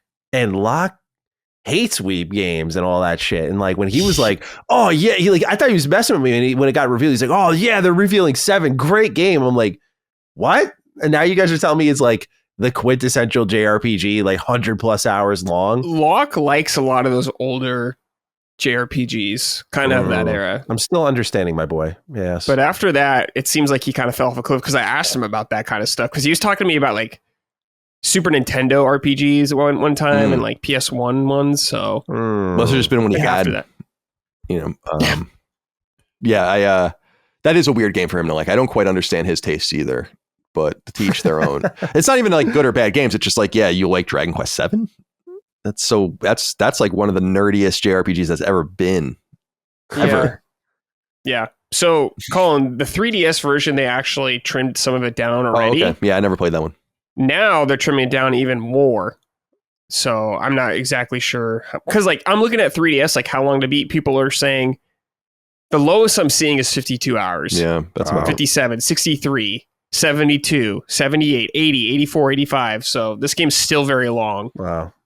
Yeah. So they're going to trim getting that down to 60 or set. Like I think I played Tales of Arise for about 100 hours. And at that point I was like, all right, like I'm like, dude, no way. Yeah. Like, come on, I was ready man. for that game to end. I just think, I don't want to say you got to get in and out. That's not true at all. Like Dragon Quest 1 is comically short. Like it's crazy. Like you can do 10 hours easy. Yeah. I think you're like level 20 when you go to the final like dungeon. Dragon Quest 2 is way longer, but not nearly as long as like, it's probably like 30 hours or something like that.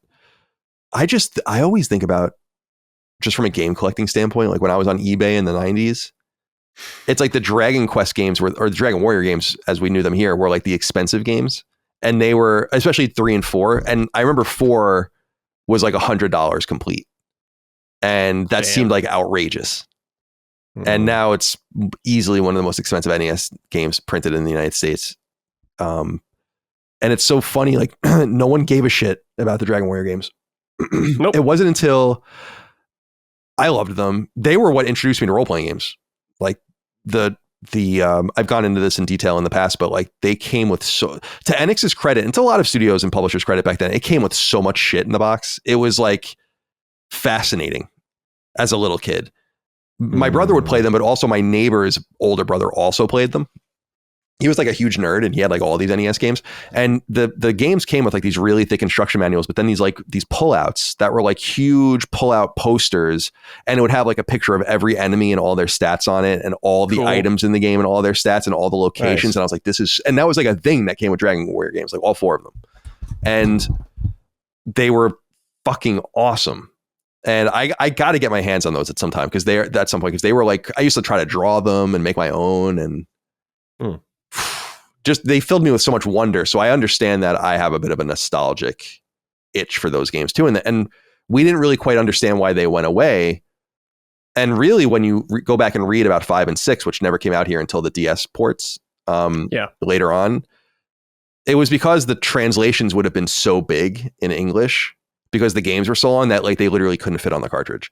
Because obviously Japanese is able to say things in very truncated ways, and English needs to be obviously extensively written out. This is actually what happened with the original port of Final Fantasy II on NES as well. Like that port was done. It was I think it was even shown at CES.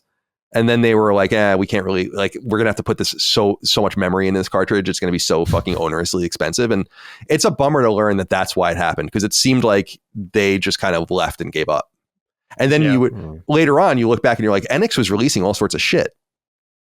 So you put 2 and 2 together and you're like, damn, they just kind of interrupted the entire flow of this franchise for a while. But they came back and then they really found their way. And I think other games like the Game Boy games and like the Monsters games and Joker and all those kinds of games, I also think helped to spin-off games. Yeah. To keep it going. Totally. Shout out to Dragon Quest.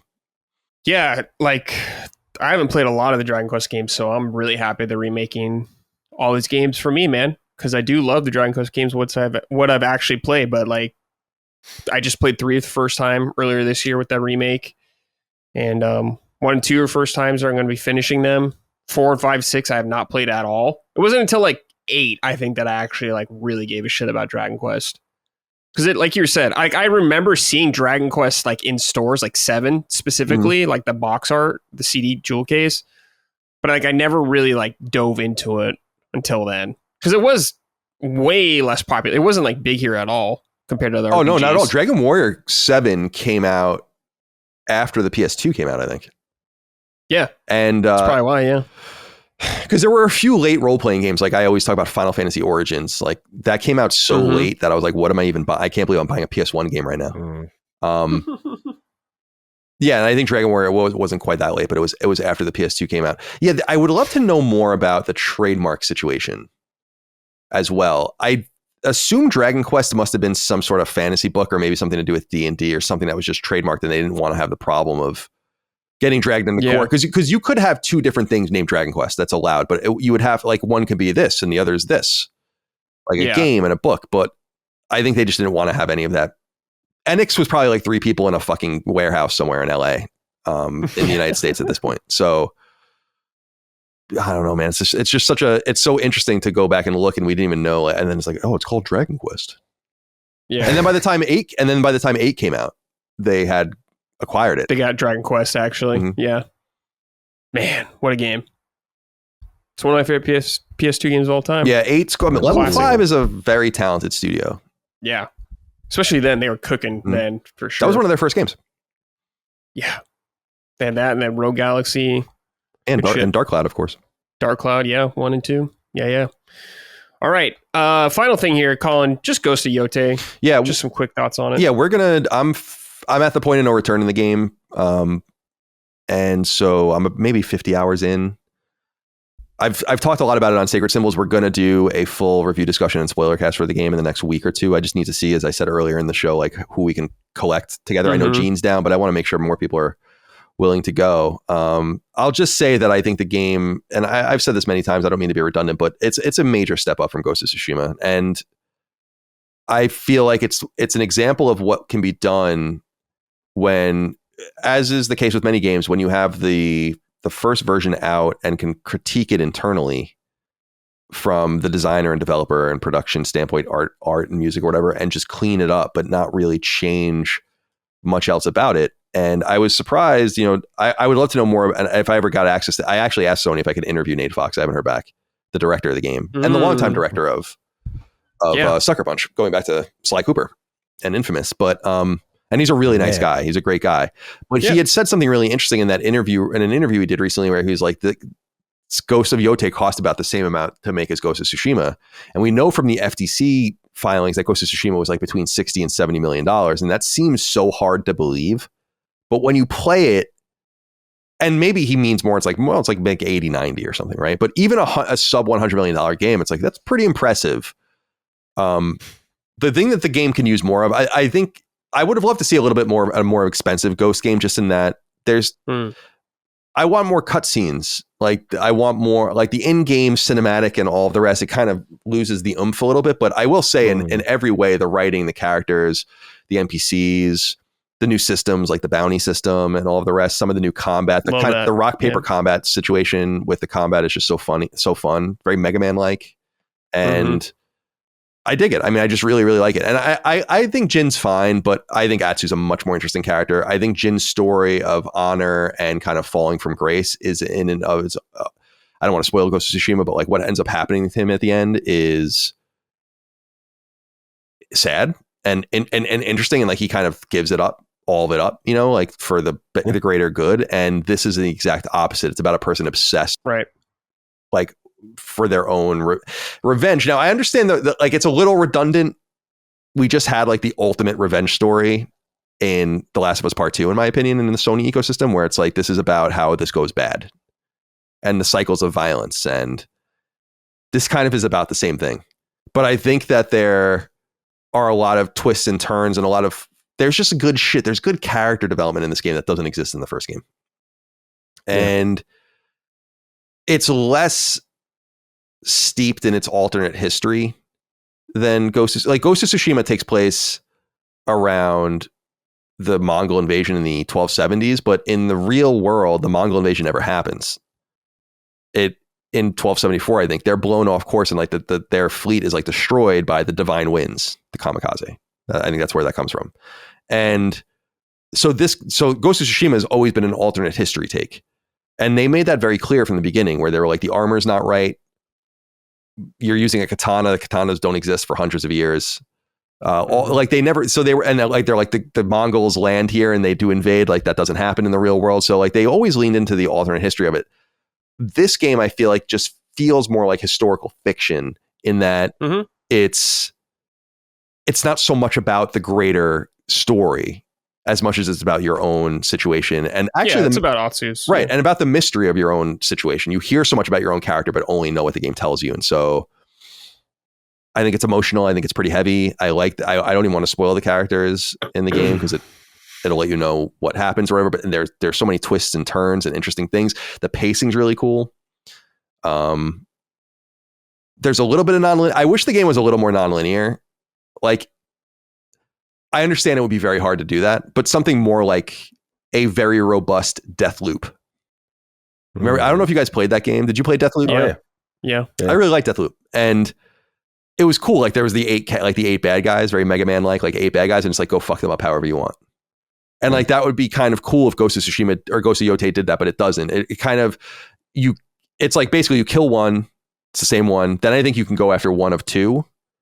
And then you're kind of drawn back into like there's like brother characters that you have to kind of like deal with as one or whatever. Yeah. And that's not a spoiler. That's in the trailer. Zelda games. You go where you want, do this thing. You can go in any order you want. Think about Link to the Past is a good example where you do like the light world in a certain order. And then you go to the dark world and you have to do that first dungeon. But once you get the mallet, you can actually, I think there are like 7 or 8 different ways through the game at that point.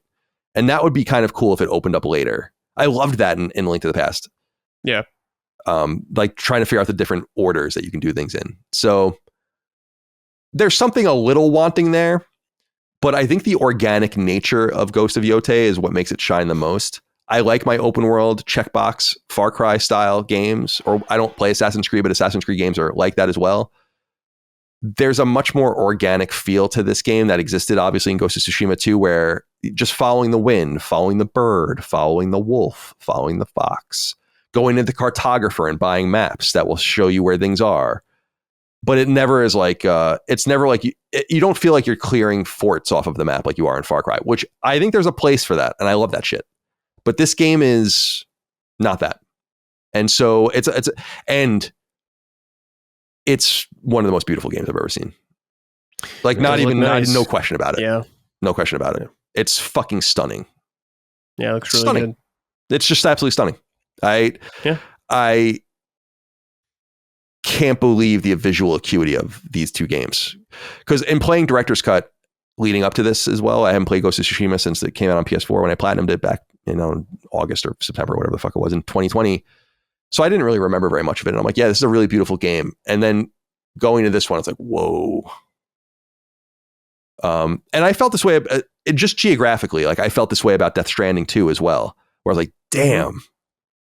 Like it doesn't. Now, again, both of these games kind of benefit from a similar thing where there's nothing really happening. And if you look at the worlds, like nothing's really going on in them. You can use all of your horsepower to render these beautiful worlds and have ray tracing. And if these worlds were truly populated with things, or if like you were in a crowded city, it wouldn't look like this. But nonetheless, the natural beauty of it always seems like the game is trying to show you something beautiful. And it's like, now I'm in a grove full of beautiful dying leaves from trees and all these different colors and the light shining through, and there are birds and bugs and wildlife, and it's like, damn, dude, it's like, it's up there. I think I haven't looked at Horizon 2 in a while since it really came out. It's been, I guess, a few years at this point, but that was, I think, the most beautiful game I'd ever seen up to that point. It must be in that category. Sony just, and it's not Sony specifically, I don't think. It's just like when you can concentrate on one SKU, one platform, not even a PC game where it's like all these different things, you have drivers and like what graphics card you're going to use. It's like just one thing. You get shit like this. So we'll see what happens. I think it's selling fairly well. It was the 18th best-selling game in the United States after only 3 days on the market for the year. So pretty good. Certainly selling softer than Tsushima. I think there's a lot of reasons for that. A lot of them we were talking about earlier in the show. It's just, Tsushima was I think everyone understood on PS4, Tsushima was the swan song of the PlayStation 4. And also it was like peak COVID. So people were buying shit tons of games and staying in and buying them. And the Yotei's releasing into a totally different world than that. Right. But I think it'll have long legs, and it is my authentic hope that they now move on. The Iki Island DLC in Tsushima was cool. But I don't think Yotei is yearning. I mean, maybe something happens at the end of the game where I feel really differently, but it's not yearning for more. And so let's put the Ghost games to bed and leave it on this really high note. Move on. Yeah, and move on to something else. Like, no. If they want to go back and remaster Infamous or something and kind of get their, like, kind of figure out what they want to do, keep their technical people really busy while the more creative types are trying to get the next IP off the ground, that's fine with me. But I don't want them to get stuck in the mud with Ghost, because I do think, similar to Death Stranding with Kojima, like, this has run its course. This is good shit, but it's run its course. And so yeah, I'll be interested to see what they do next. But congratulations to those guys, because I think they really created something very special. And I was a skeptic for sure, because I Tsushima was always like a squinty-eyed game for me. Well, that's a horrible thing. It sounds horrible because it's crazy to say.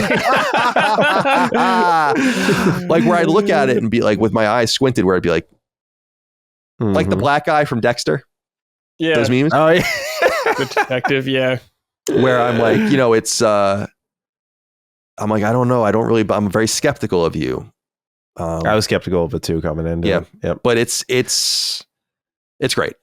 And if anything, I feel like I've just seen some periphery sort of commentary about it, about like kind of the consensus about how it's like, it's great, but it's more of the same. And I'm like, it's really not more of the same. That kind of pisses me off that you're saying that as both a consumer of PlayStation games, but also a consumer of open world games, very similar to this. It's not more of the same.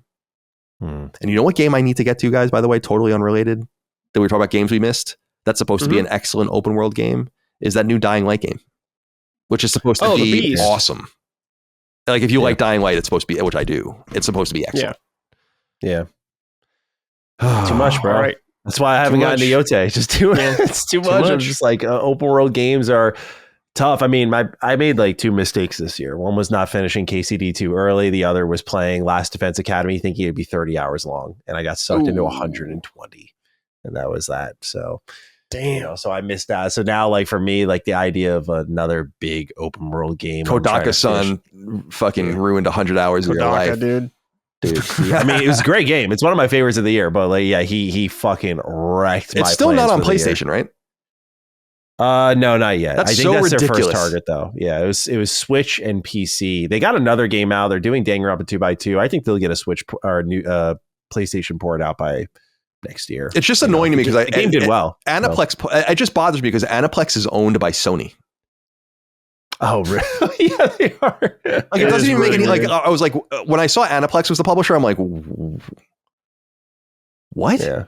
Like, I put it on Switch. I mean, that's probably where it belongs. In PC, I have no problem with that. But like, you would think you would just put it on PlayStation. Like, no one there is like, hello. Yeah. I think it's just the development kits maybe that they had available to them at the time, only because like Kodaka's team has been making Switch games for a while now. And like, their last game, Raincode, was like Switch exclusive. It finally came to PlayStation. But yeah, it probably is something. It probably is something to do with that. And also, but I'm also surprised because I know Kodaka was expressing public fear that this was going to be the end, that like they were out of money, and like it's like, well, you would think you would just be like, okay, like you think Sony would be like, oh, is this really that urgent? We can probably get another 50,000 copies sold if we just port it. Yeah. You know? Yeah. I mean, he figured it out, I guess. He got us all. Everyone eyeball into hysteria, and then all of a sudden he's like, yeah, we got a new game coming out this September. I'm like, really? And then Danganronpa 2x2 is announced, and I'm like, you're working on Danganronpa again, and like waving the white flag, like, we're fucked, guys. I'm like, you're a piece of shit, dude. Like, I'm gonna buy all your games, but fuck you, man. Like, you definitely got us. Yeah, you got you, dude. That's awesome. You're not going out of business if you're working on you're back working on Danganronpa. You're about to make more money than ever. Fine. All right. Let's end the show with some write-ins from the audience. If you want to write into the show, I post a thread usually every Saturday. Sometimes I have to do it other days because of shooting schedules, but keep an eye on our Patreon. We do this for all of our shows. So if you want to write in, patreon.com/lasttimemedia. This is kind of piggybacking off of what we said or we were talking about earlier. This is from Raisin. Good day, Summoners. Why are recent indie sequels like Hades 2, Silksong, and Power Wash Simulator immune from the recent sequelites criticism leveled at Ghost of Yotei? All these games are objectively better than their predecessors, yet Yotei and other first-party games are punished for being more of the same. I love Power Wash Simulator 2 for Power Wash Simulator 2 is just bigger, badder version of the original Power Wash Simulator. I feel like people's brains are broken. I don't want a reinvention of the wheel for Yotei. All I want is a really good fucking wheel. I think many gamers are losing sight of the mindset, but what about y'all? Am I wailing on about nothing? I'll power wash my balls and listen. Dave, can you imagine? Holy shit. Yeah, be bad news. Be bad news. God, the power wash situation is... I love power washing now, just in real life, too. Yeah. It inspired me. I'm out there power washing my driveway, power washing the sidewalk, power washing everything. I love that. There is a... I don't know exactly what it is, but I will say that there is a cool kids table in the game space where and I wouldn't so much put Power Wash Simulator 2 on this list as much as I'd put Silk Song and Hades 2 on this list, where these games seem especially immune to criticism, whether earned or not, because people are such huge fans of Team Cherry, of Supergiant, and what they've done in the past, and reasonably so. I think Sony, on the other hand, has been widely panned and criticized for their lack of first party output. And I think like the what people look at as a nail in the coffin for this output is a game that seems similar on the outside, but is really not. So it's easy to judge a book by its cover, and people are entitled to their own opinions. I mean, maybe people did play it and said like, this is just like the first one, but I don't, again, I've been saying this a lot recently. I know it's psychotic that I do these like back-to-back playthroughs of games, but they give you such massive insight into the new product. Because it's not like a memory or a figment of your imagination. You remember what the game was. You just stopped playing it. And now you're moving on to the sequel. And it's like, no, it's not the same. Like it's improved in every way. And don't they have the same Metacritic score? I think Yotei and Tsushima. I'm pretty sure that's true. And I think that's a little weird too. Do I think it's like Game of the Year worthy? No. I don't. Yeah. I think there are better games released this year than that, for sure. But I think it should be in the conversation of a beautiful, one of the most beautiful games, certainly a great open world game, certainly a rare these days, a PlayStation game that's worth, but I think that like the culture of games and the surrounding kind of toxicity or lack thereof around a game is all based on the product, the individual studio, and kind of the time that you're studying it in. And you see that like Silk Song, like hardcore vocal Hollow Knight fans are annoying. They are like, and it's the same thing with, I feel this way about a lot of games that become like the darling. So I think that's all it is, in my opinion. Expedition 33, perfect example. Oh my God, Expedition 33 is the fucking worst. I'm one of those guys. Oh my God, everything's Expedition. What do you mean? They're the new Nier fans, dude. Yeah, just like shut up, dude. I love your games, but shut up. It's funny you say that. I got a message from someone. I like tweeted out to like someone answering someone. They were saying that I don't play anything, so I tweeted out my trophies to them. And then someone was like, "Oh, where is it? You couldn't even make it through the first 30 minutes of Nier Automata. Real gamer though. Ha ha ha ha." Still going after all these years, as Paul Simon would say. Telling you, man. Yeah, we understand art. Yeah, I do think. I think a lot of people don't understand sequels. Like, you get a situation. I mean, I think Metal Gear Solid 2 is one of the best insights you can get into a sequel, and like the literal study of a sequel and the way that game kind of parodies how sequels should be and how it kind of rejects that notion. And obviously at the time, how people were very against, like, where's Snake? Like, where's Snake? Like, that was me. Yeah. Like that reinvention of the wheel, people fight. And so the refinement of the wheel is the safer choice in a sense. But I think for even reviewers, a lot of them kind of came in lukewarm because they're like, yeah, whatever. I think a lot of reviewers, like to your point on the Metacritic score, Colin, if they are the same, I think a lot of reviewers lose sight of like, and it's more perspective than anything. It's something you just have to feel and understand about yourself. It's like we play way more than the average gamer. Like I have over 30 games completed this year, which is considered low for me. I'm just like, that's insane. But we play more than the average bear. And for a lot of people, the like more of the same but better is what they're looking for. Like they're happy with that. But I think for the hardcore who's playing and beating dozens of games a year, they're like, this has to, like, I've waited so long. This has to be different. I think it's a lot of things coming to a head. You were more accepting of more of the same when you were younger because games came out quicker. You didn't have to wait 5 years for Ghost of Yotei to come out and be, to you, more of the same. So there's a lot of factors, man. But I just think people don't get sequels. Like, I just don't think they understand them as much nowadays. You reinvent the wheel, people hate it because it's a betrayal of the thing you love. They bastardized it. They keep it the same. They make it better. And it's like, oh, it's refined. But yeah, like if you didn't like the first one, you're not really going to like this. It's like a no-win situation for the creative. You just have to kind of make what you want to make, as always. But, you know, I think games like Hades 2 don't get criticism because that's the first sequel Supergiant did. I don't think they, like, that's to be a studio that's made their brand the way they have. And then to be like, this is our first ever sequel in like however many years they've been in business is crazy. So it's like, yeah, you guys must have had something there. And they did. Hades 2 is excellent. So, you know, I think that, or Silksong taking the time it did and then learning that they weren't in like development hell, but they just kept having fun making it. Like, I think those stories really do wash some of the criticism because it kind of puts the game into frame of what's happening going in. And unfortunately for video games nowadays, that's a big part. Outer Worlds we just talked about, it's a big part of your success going in is like, what's the story of your game before the story is actually played? It's almost not about the game as much anymore, which is sad. Yep. I looked it up, by the way. The Metacritic scores, actually, I'm wrong. Yotei has now gone up to an 86. Sushima's at an 83. My bigger problem with Metacritic... My bigger problem with Metacritic, and I want to do something about... I wish I just had more time and inclination to do like more videos, because it's like... The sad thing about Metacritic is like, who in the fuck are 90% of these outlets that create this score that ends up being incredibly important?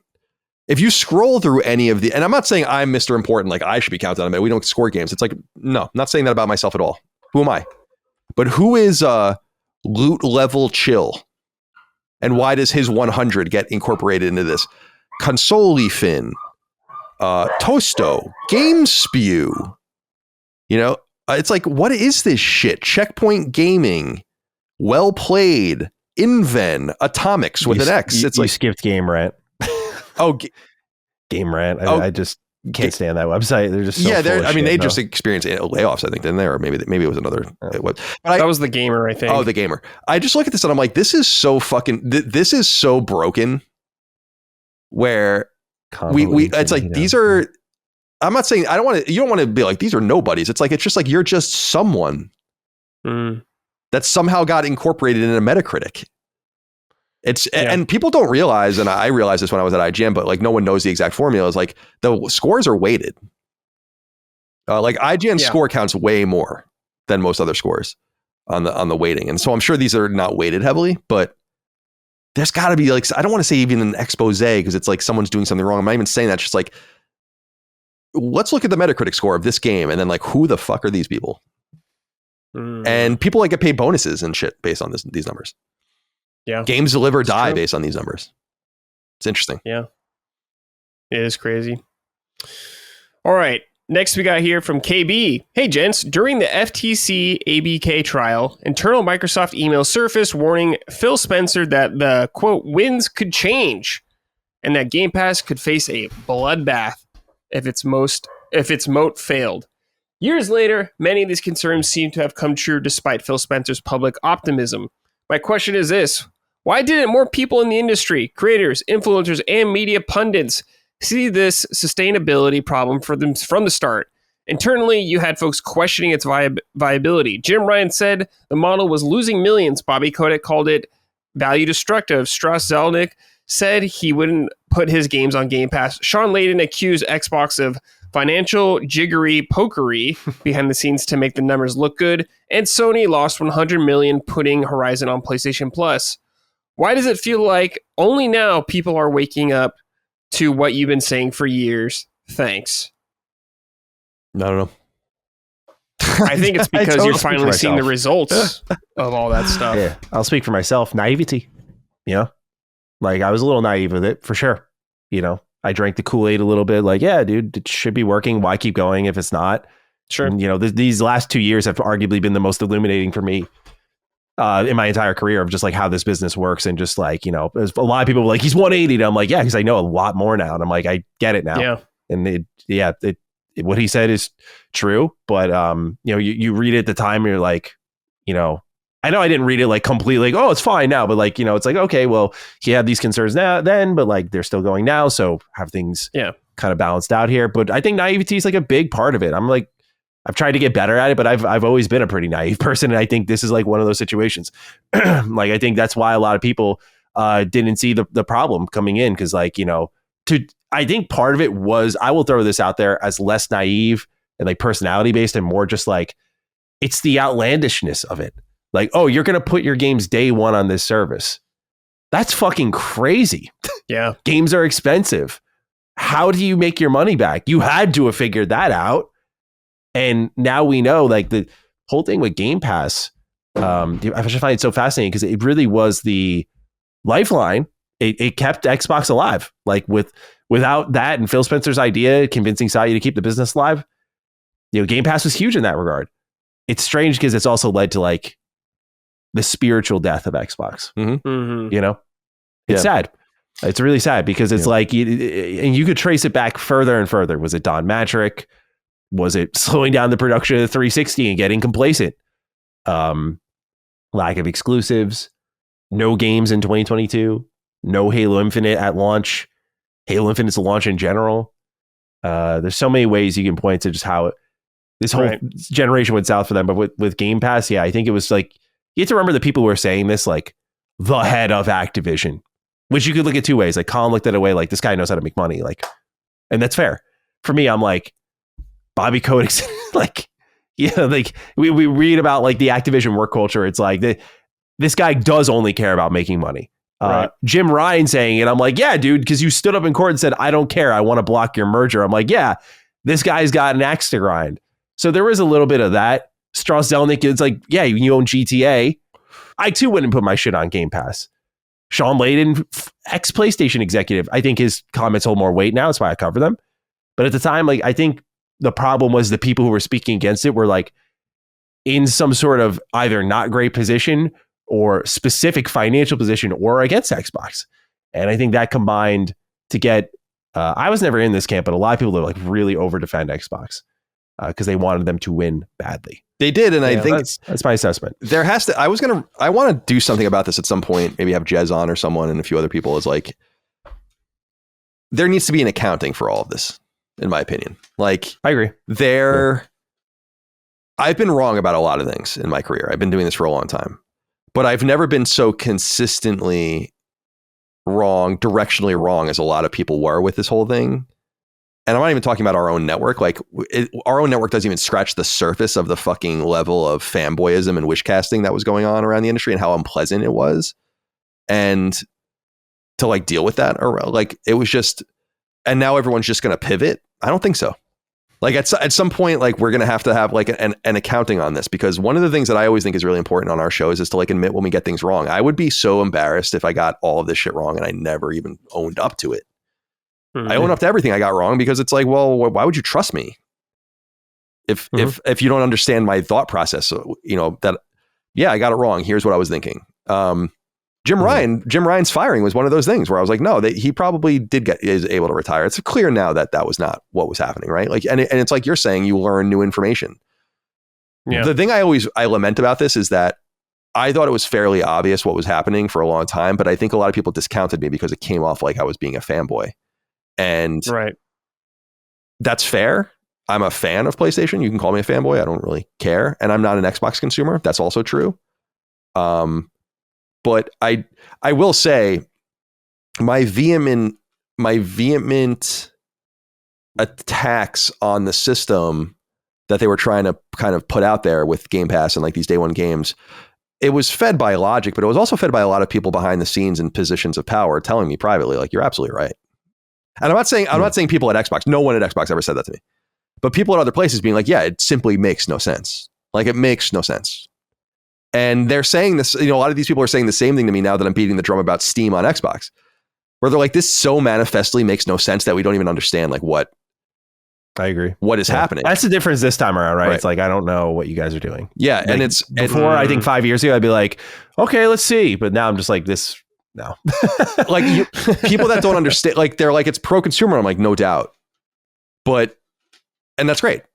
But it breaks every rule of selling games in the games industry forever, for like time immemorial. Like it's going to get to the point, Matty, I think, and I'm sure you guys probably discussed this on Defining Duke, like there's going to be a question about if companies even bring their games to Xbox anymore, not because they don't want Xbox players in the next generation to play them, but because they'll just be like, play the PC version. I think that's going to be a major fucking problem for Microsoft. Yeah, we talked about that because, obviously one of the big problems this generation that Xbox to their credit did solve was like, can you get Japanese developers to support you? Chinese developers, can you get them to support you without like, if there's any money hatting involved, obviously it's a different story. There must be, but that's what you do. That's fine. I have no problem with that. But that aside, I was like, how do you get them to naturally support you? And I think this new console they're talking about is the solution. It's like, if you build the PC SKU, you built it for our console. It's like, it's over there. Like, just bring it over. And I mean, Phil talked about it a little bit. Like one thing he said that did age well was like, he talked about how the Series S ended up being a good parallel for developers to go support handhelds like the Steam Deck. And so I think they kind of gleaned that data and said, like, let's do that for our own thing because we know we're going to be less appealing to support. So if we make it really easy where you're basically building for your like mid-level PC, perfect. You've made an Xbox SKU. Just give it a different, I mean, it's not that simple, but just give it a different name. And there you go. You've made it for Xbox. So I think that's kind of how they've tried to navigate that portion, so that it's not like I could be wrong. It could be like, here's your special Xbox development kit, and like, it functions like a traditional console. And in that case, then I'm like, oh boy. But if it's more like a PC and a mid-tier PC SKU, I think they'll be all right getting games on there. Just will enough people buy them there. I wrestle with the whole, because again, this is the learnings from Game Pass and this whole generation. I'm like, I don't get the whole every storefront and just, I get their software is everywhere. So they're a huge publisher, but like we just saw you change Game Pass dramatically off the back of Call of Duty's lost sales. And now you want to double down on that and like invite more storefronts into your own ecosystem. So if people buy it, they're like, I'm just gonna go buy things on Steam because the sales there are crazy. You're begging people to not spend money in your ecosystem. It's just nonsense. I view it as like, I talked to Cog and Gene about it. I was like, I kind of view it almost suicidal. I'm like, I feel like this is deliberate. Like, just fucking kill it, and like, I think it's deliberate too. I agree with you. As I've described it to some people not liking, it's like, this is an off ramp. Like they're trying to make this as clean. You have to show them a little bit of respect for that. It's like they could just go away. Or they could make it so like you have to play on PC or like, but they're being like, we're going to make more hardware. We know it's not going to sell very well. And we want you to be able to get off of Xbox and hopefully be in this other ecosystem and be on Windows and become a PC gamer. That's totally fine. I appreciate that. But they're going to eat away at their own. Sony makes all of its money on other people's games. Like everyone does. It's just the way it goes. And it's just, so you're right. Like you have to look at it as a calculated move. They're not fucking stupid. They know what they know what they're doing, especially now, like with all eyes on them. They know what they're doing. Like they know exactly what they're doing. And anyone there's a level of like homerist fanboyism that I've never really seen before. And I think a lot of those people think that people on the other side, in quotes, are the same way. But I'm like, no, dude, I'm talking every week about how I can't believe Herman Holst still has a job. And you're over here like applauding the death of your own brand and pretending that everything's good. I don't even want to use individual names, but like there are people there where I'm like, you are way in the tank. Yeah. And I think it's so obvious that it's almost shameful that you're willing to go out there and pretend that it's not the case. Well, what I'll say, I don't like to root for people's failure, but what I will say is I think the audience knows who those people are because they don't do well. They don't. Like, that's just that simple. They try to create their own brands and platforms and they fail. And their biggest following is like maybe on Twitter. And that's nothing. Not just from like, I'm sorry, I'm not trying to make it about dollars and cents, but that makes you no money.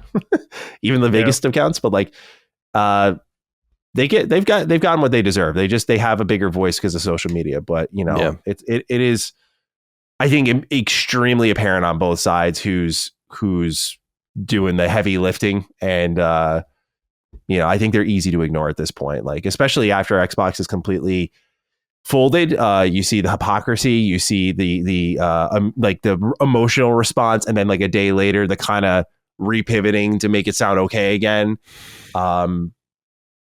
there's just a reluctance to keep the foot on the throat with a lot of their fans. And I think that's why we got here. You know, a lot of people are like, you got so negative about Xbox. I'm like, dude, I don't know how you walk into this ecosystem. You're like, you know, my home is clean. Like, this is good.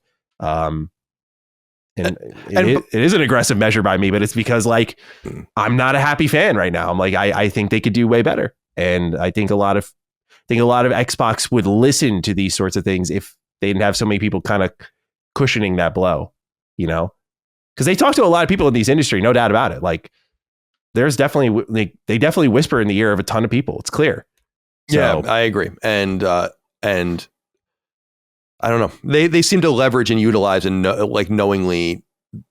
It's just the opposite of how Sony operates today. But even when Sony talked to people, they were so much more closed off and so much more guarded than this.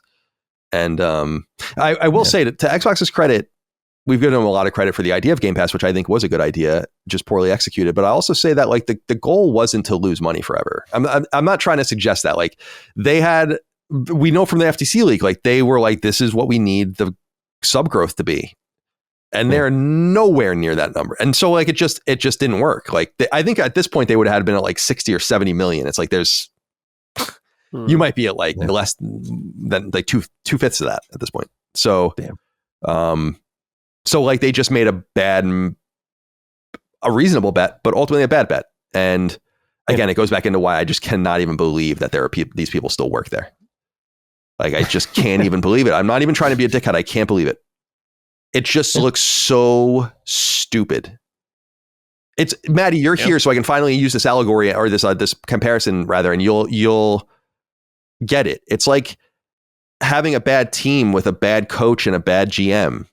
I see it all the time. Right. I see it all the time. Yeah, right. Exactly. And it's like, and these guys have been selling you this false bill of sale. And then like the owners come down and say like, we're doing things differently. And now those guys are communicating the totally different message. That's like anathema to everything they expressed that didn't work to begin with. It's like, just get new messengers. How hard can it be to get new people? And you can strap them immediately with this, like this, we think this is a great idea. This is why we're doing it. And no one can go back and be like, well, you said this. I will be interested to see the reception to our Duke episode, because we had a pretty long conversation about this next Xbox and sort of of course, the report that came from Schreier about the 30% profit margins that were set upon Xbox by Amy Hood, which is fucking ludicrous. Like it totally clears things up. And with that report, a lot of people have said like Phil, Matt, Sarah kind of vindicated, because clearly they wouldn't want this sort of stuff. But I think what people miss is like how the misled generation like got to this point where the increased scrutiny happened. Like if Xbox is delivering games, if you don't have, as I mentioned, like the launch, not having any games, 2021, all the games are back-ended and you cap off the year with Halo Infinite, which is messy. 2022, delay of Starfield, delay of Redfall. So all you have in a year is Grounded and Pentiment, which are great games, but like those are supporting acts to your main cast. Not anything to show for. So your first like 2 years on the market had nothing to do really. And then you get into 2023, looks like things are going the right way. But I imagine that's where the first squeeze happened, because like 2021, Satya's like, we're all in on gaming, right? And that was like a big deal. We're like, holy shit, like Xbox really has major backing from Microsoft. Like this could be a big deal. And they followed it up with like a stinker of a year. And I'm sure Satya was like, dude, we're spending a lot. And so when you see these profit margins, a lot of people are like, well, you know, that's on Microsoft leadership. That's not on Phil and Matt and Sarah. And I'm like, guys, they went and spent $7.5 billion on Bethesda that year. When 2023 came around, the exclusives came out, they didn't sell enough to move any of Xbox's quarterly margins. Starfield was the biggest Game Pass game they had ever had in first party, and their content and services grew by a single %. Then they proceeded to buy Activision Blizzard King in the biggest video game acquisition in the industry's history. And it probably will never be topped, you know? And so I get it when, not to defend Amy Hood or Satya, but I get it when it's like, hey guys, we've held on for a generation and a half now. We've also overspent. And when you look at the quarterly earnings, your hardware's down, your content and services is up like 10% maybe. Like, I get why they look at it and be like, dude, we're spending so much on you. What is happening? We've given you Game Pass, cloud gaming, exclusives, new studios, your own set of studios. It's limitless over there. So I get why they would want to reach like, that's it, we're hitting 30%, like it or not. I think it sucks, and it's going to result in the death of the brand because no one wants to pay for that. Like Xbox needs to regain goodwill once more, which they had. But it is what you said. Like a lot of people vindicated Phil with this report. Cog was one of them. He was like, I think, and I said, I get it. I think it's fair. I said at the same time, a lot of their choices brought us here.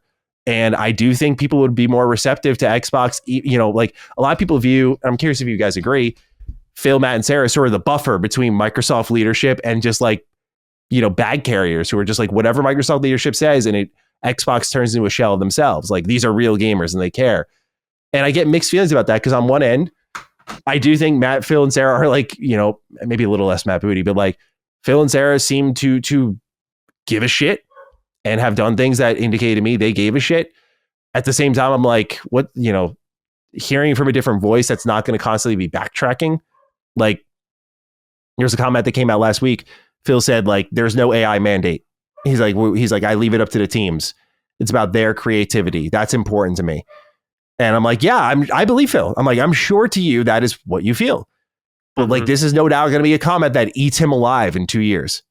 When CEO Satya Nadella, who's big spending on AI, wants his investment to be spread across his entire company. Everyone should be using these tools, training these models, including our big gaming brand, you know? And so that then Phil's going to look foolish again. It's like, how many times can this happen? To the point where now I can see it coming. So part of my rant, but yeah, just like it is a bad manager situation where it's like, how receptive are the leaders at Xbox Game Studios? Because the report from Bloomberg said that they shared these profit margins with the teams. You think they're going to look at that and go like, let me make Keeper. Let me make Pentiment. Dude, they're going to look at the biggest IP they can get their hands on or what makes the most money. It keeps their jobs. And as we learn with these latest round of layoffs and studio closures, even if you're making something that should be a moneymaker, it doesn't even fucking matter now. They'll still shut you down. Yeah. Yeah. Now it's sad. It's sad. I feel so bad for them, man. It's sad. I agree with a lot of what you said. I think I understand where the executives are coming from, the Amy Hoods and everything, where to your point, it's like, all right, this is enough already. Like we've given you so much rope. You've hanged yourself with it. And the Activision deal, as you were saying, this is an extremely expensive deal for Microsoft. It's the most expensive thing they've ever done up to that point. The money, I just think people like were under this delusion that Microsoft just spends money for fun because they have it and they can afford it. And it's like, no, at some point, like you're going to have to pay the piper. And I really think, honestly, I really think what happened with Call of Duty the first year it was in Game Pass probably was like, oh no, because they lost apparently potentially hundreds of millions of dollars doing it. Yeah. And, you're going to release one of these every year. You have 3 of them in development at any given time. We know that what was it like the 2020 or 2021 Black Ops or Call of Duty game was like, they said $700 million budget, right? That leaked in one of those things, which is insane. It probably includes marketing. And it's like, so you're going to start scratching $1 billion on these games and you're losing us this much money. Like this is not sustainable. Like we can't do this anymore. And I think what's going to end up happening to Xbox is, again, they are going to be a very powerful publisher, and they're probably the biggest publisher in all of games. And I think that's great. And I think that's where they will thrive. But it's going to be, there's going to be a lot of blood in between now and then. Like they ultimately can't keep all these studios up and running. They don't need all of these studios. And it's like you're saying, not only the big games that need to come out, but like it's the problem Embracer ran into, which with a much greater problem for them because they were much bigger in terms of volume was, you're competing with your own games. Like it actually makes no sense for you to release this many games. Even if that was like a question we got on DD this week. They were like, why did they drop in like the same week Keeper, then Ninja Gaiden 4? Yeah, it makes no sense. And Outer Worlds 2. And I'm like, makes no sense. It's bad. That's bad. That's just bad content management. And Square Enix was doing that a few years ago where it's like, what are you doing? Like what the hell are you doing? You almost wonder what to what end. Like Keeper is like an irrelevance.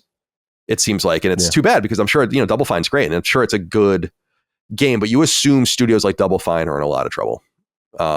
Just because like, if you can't, if you're not going to really need to rely on Game Pass anymore, because you're going to be a third party publisher and Game Pass is going to be an option, you don't need this constant churn of games anymore. Really. You can just license things, get some of your own games in there.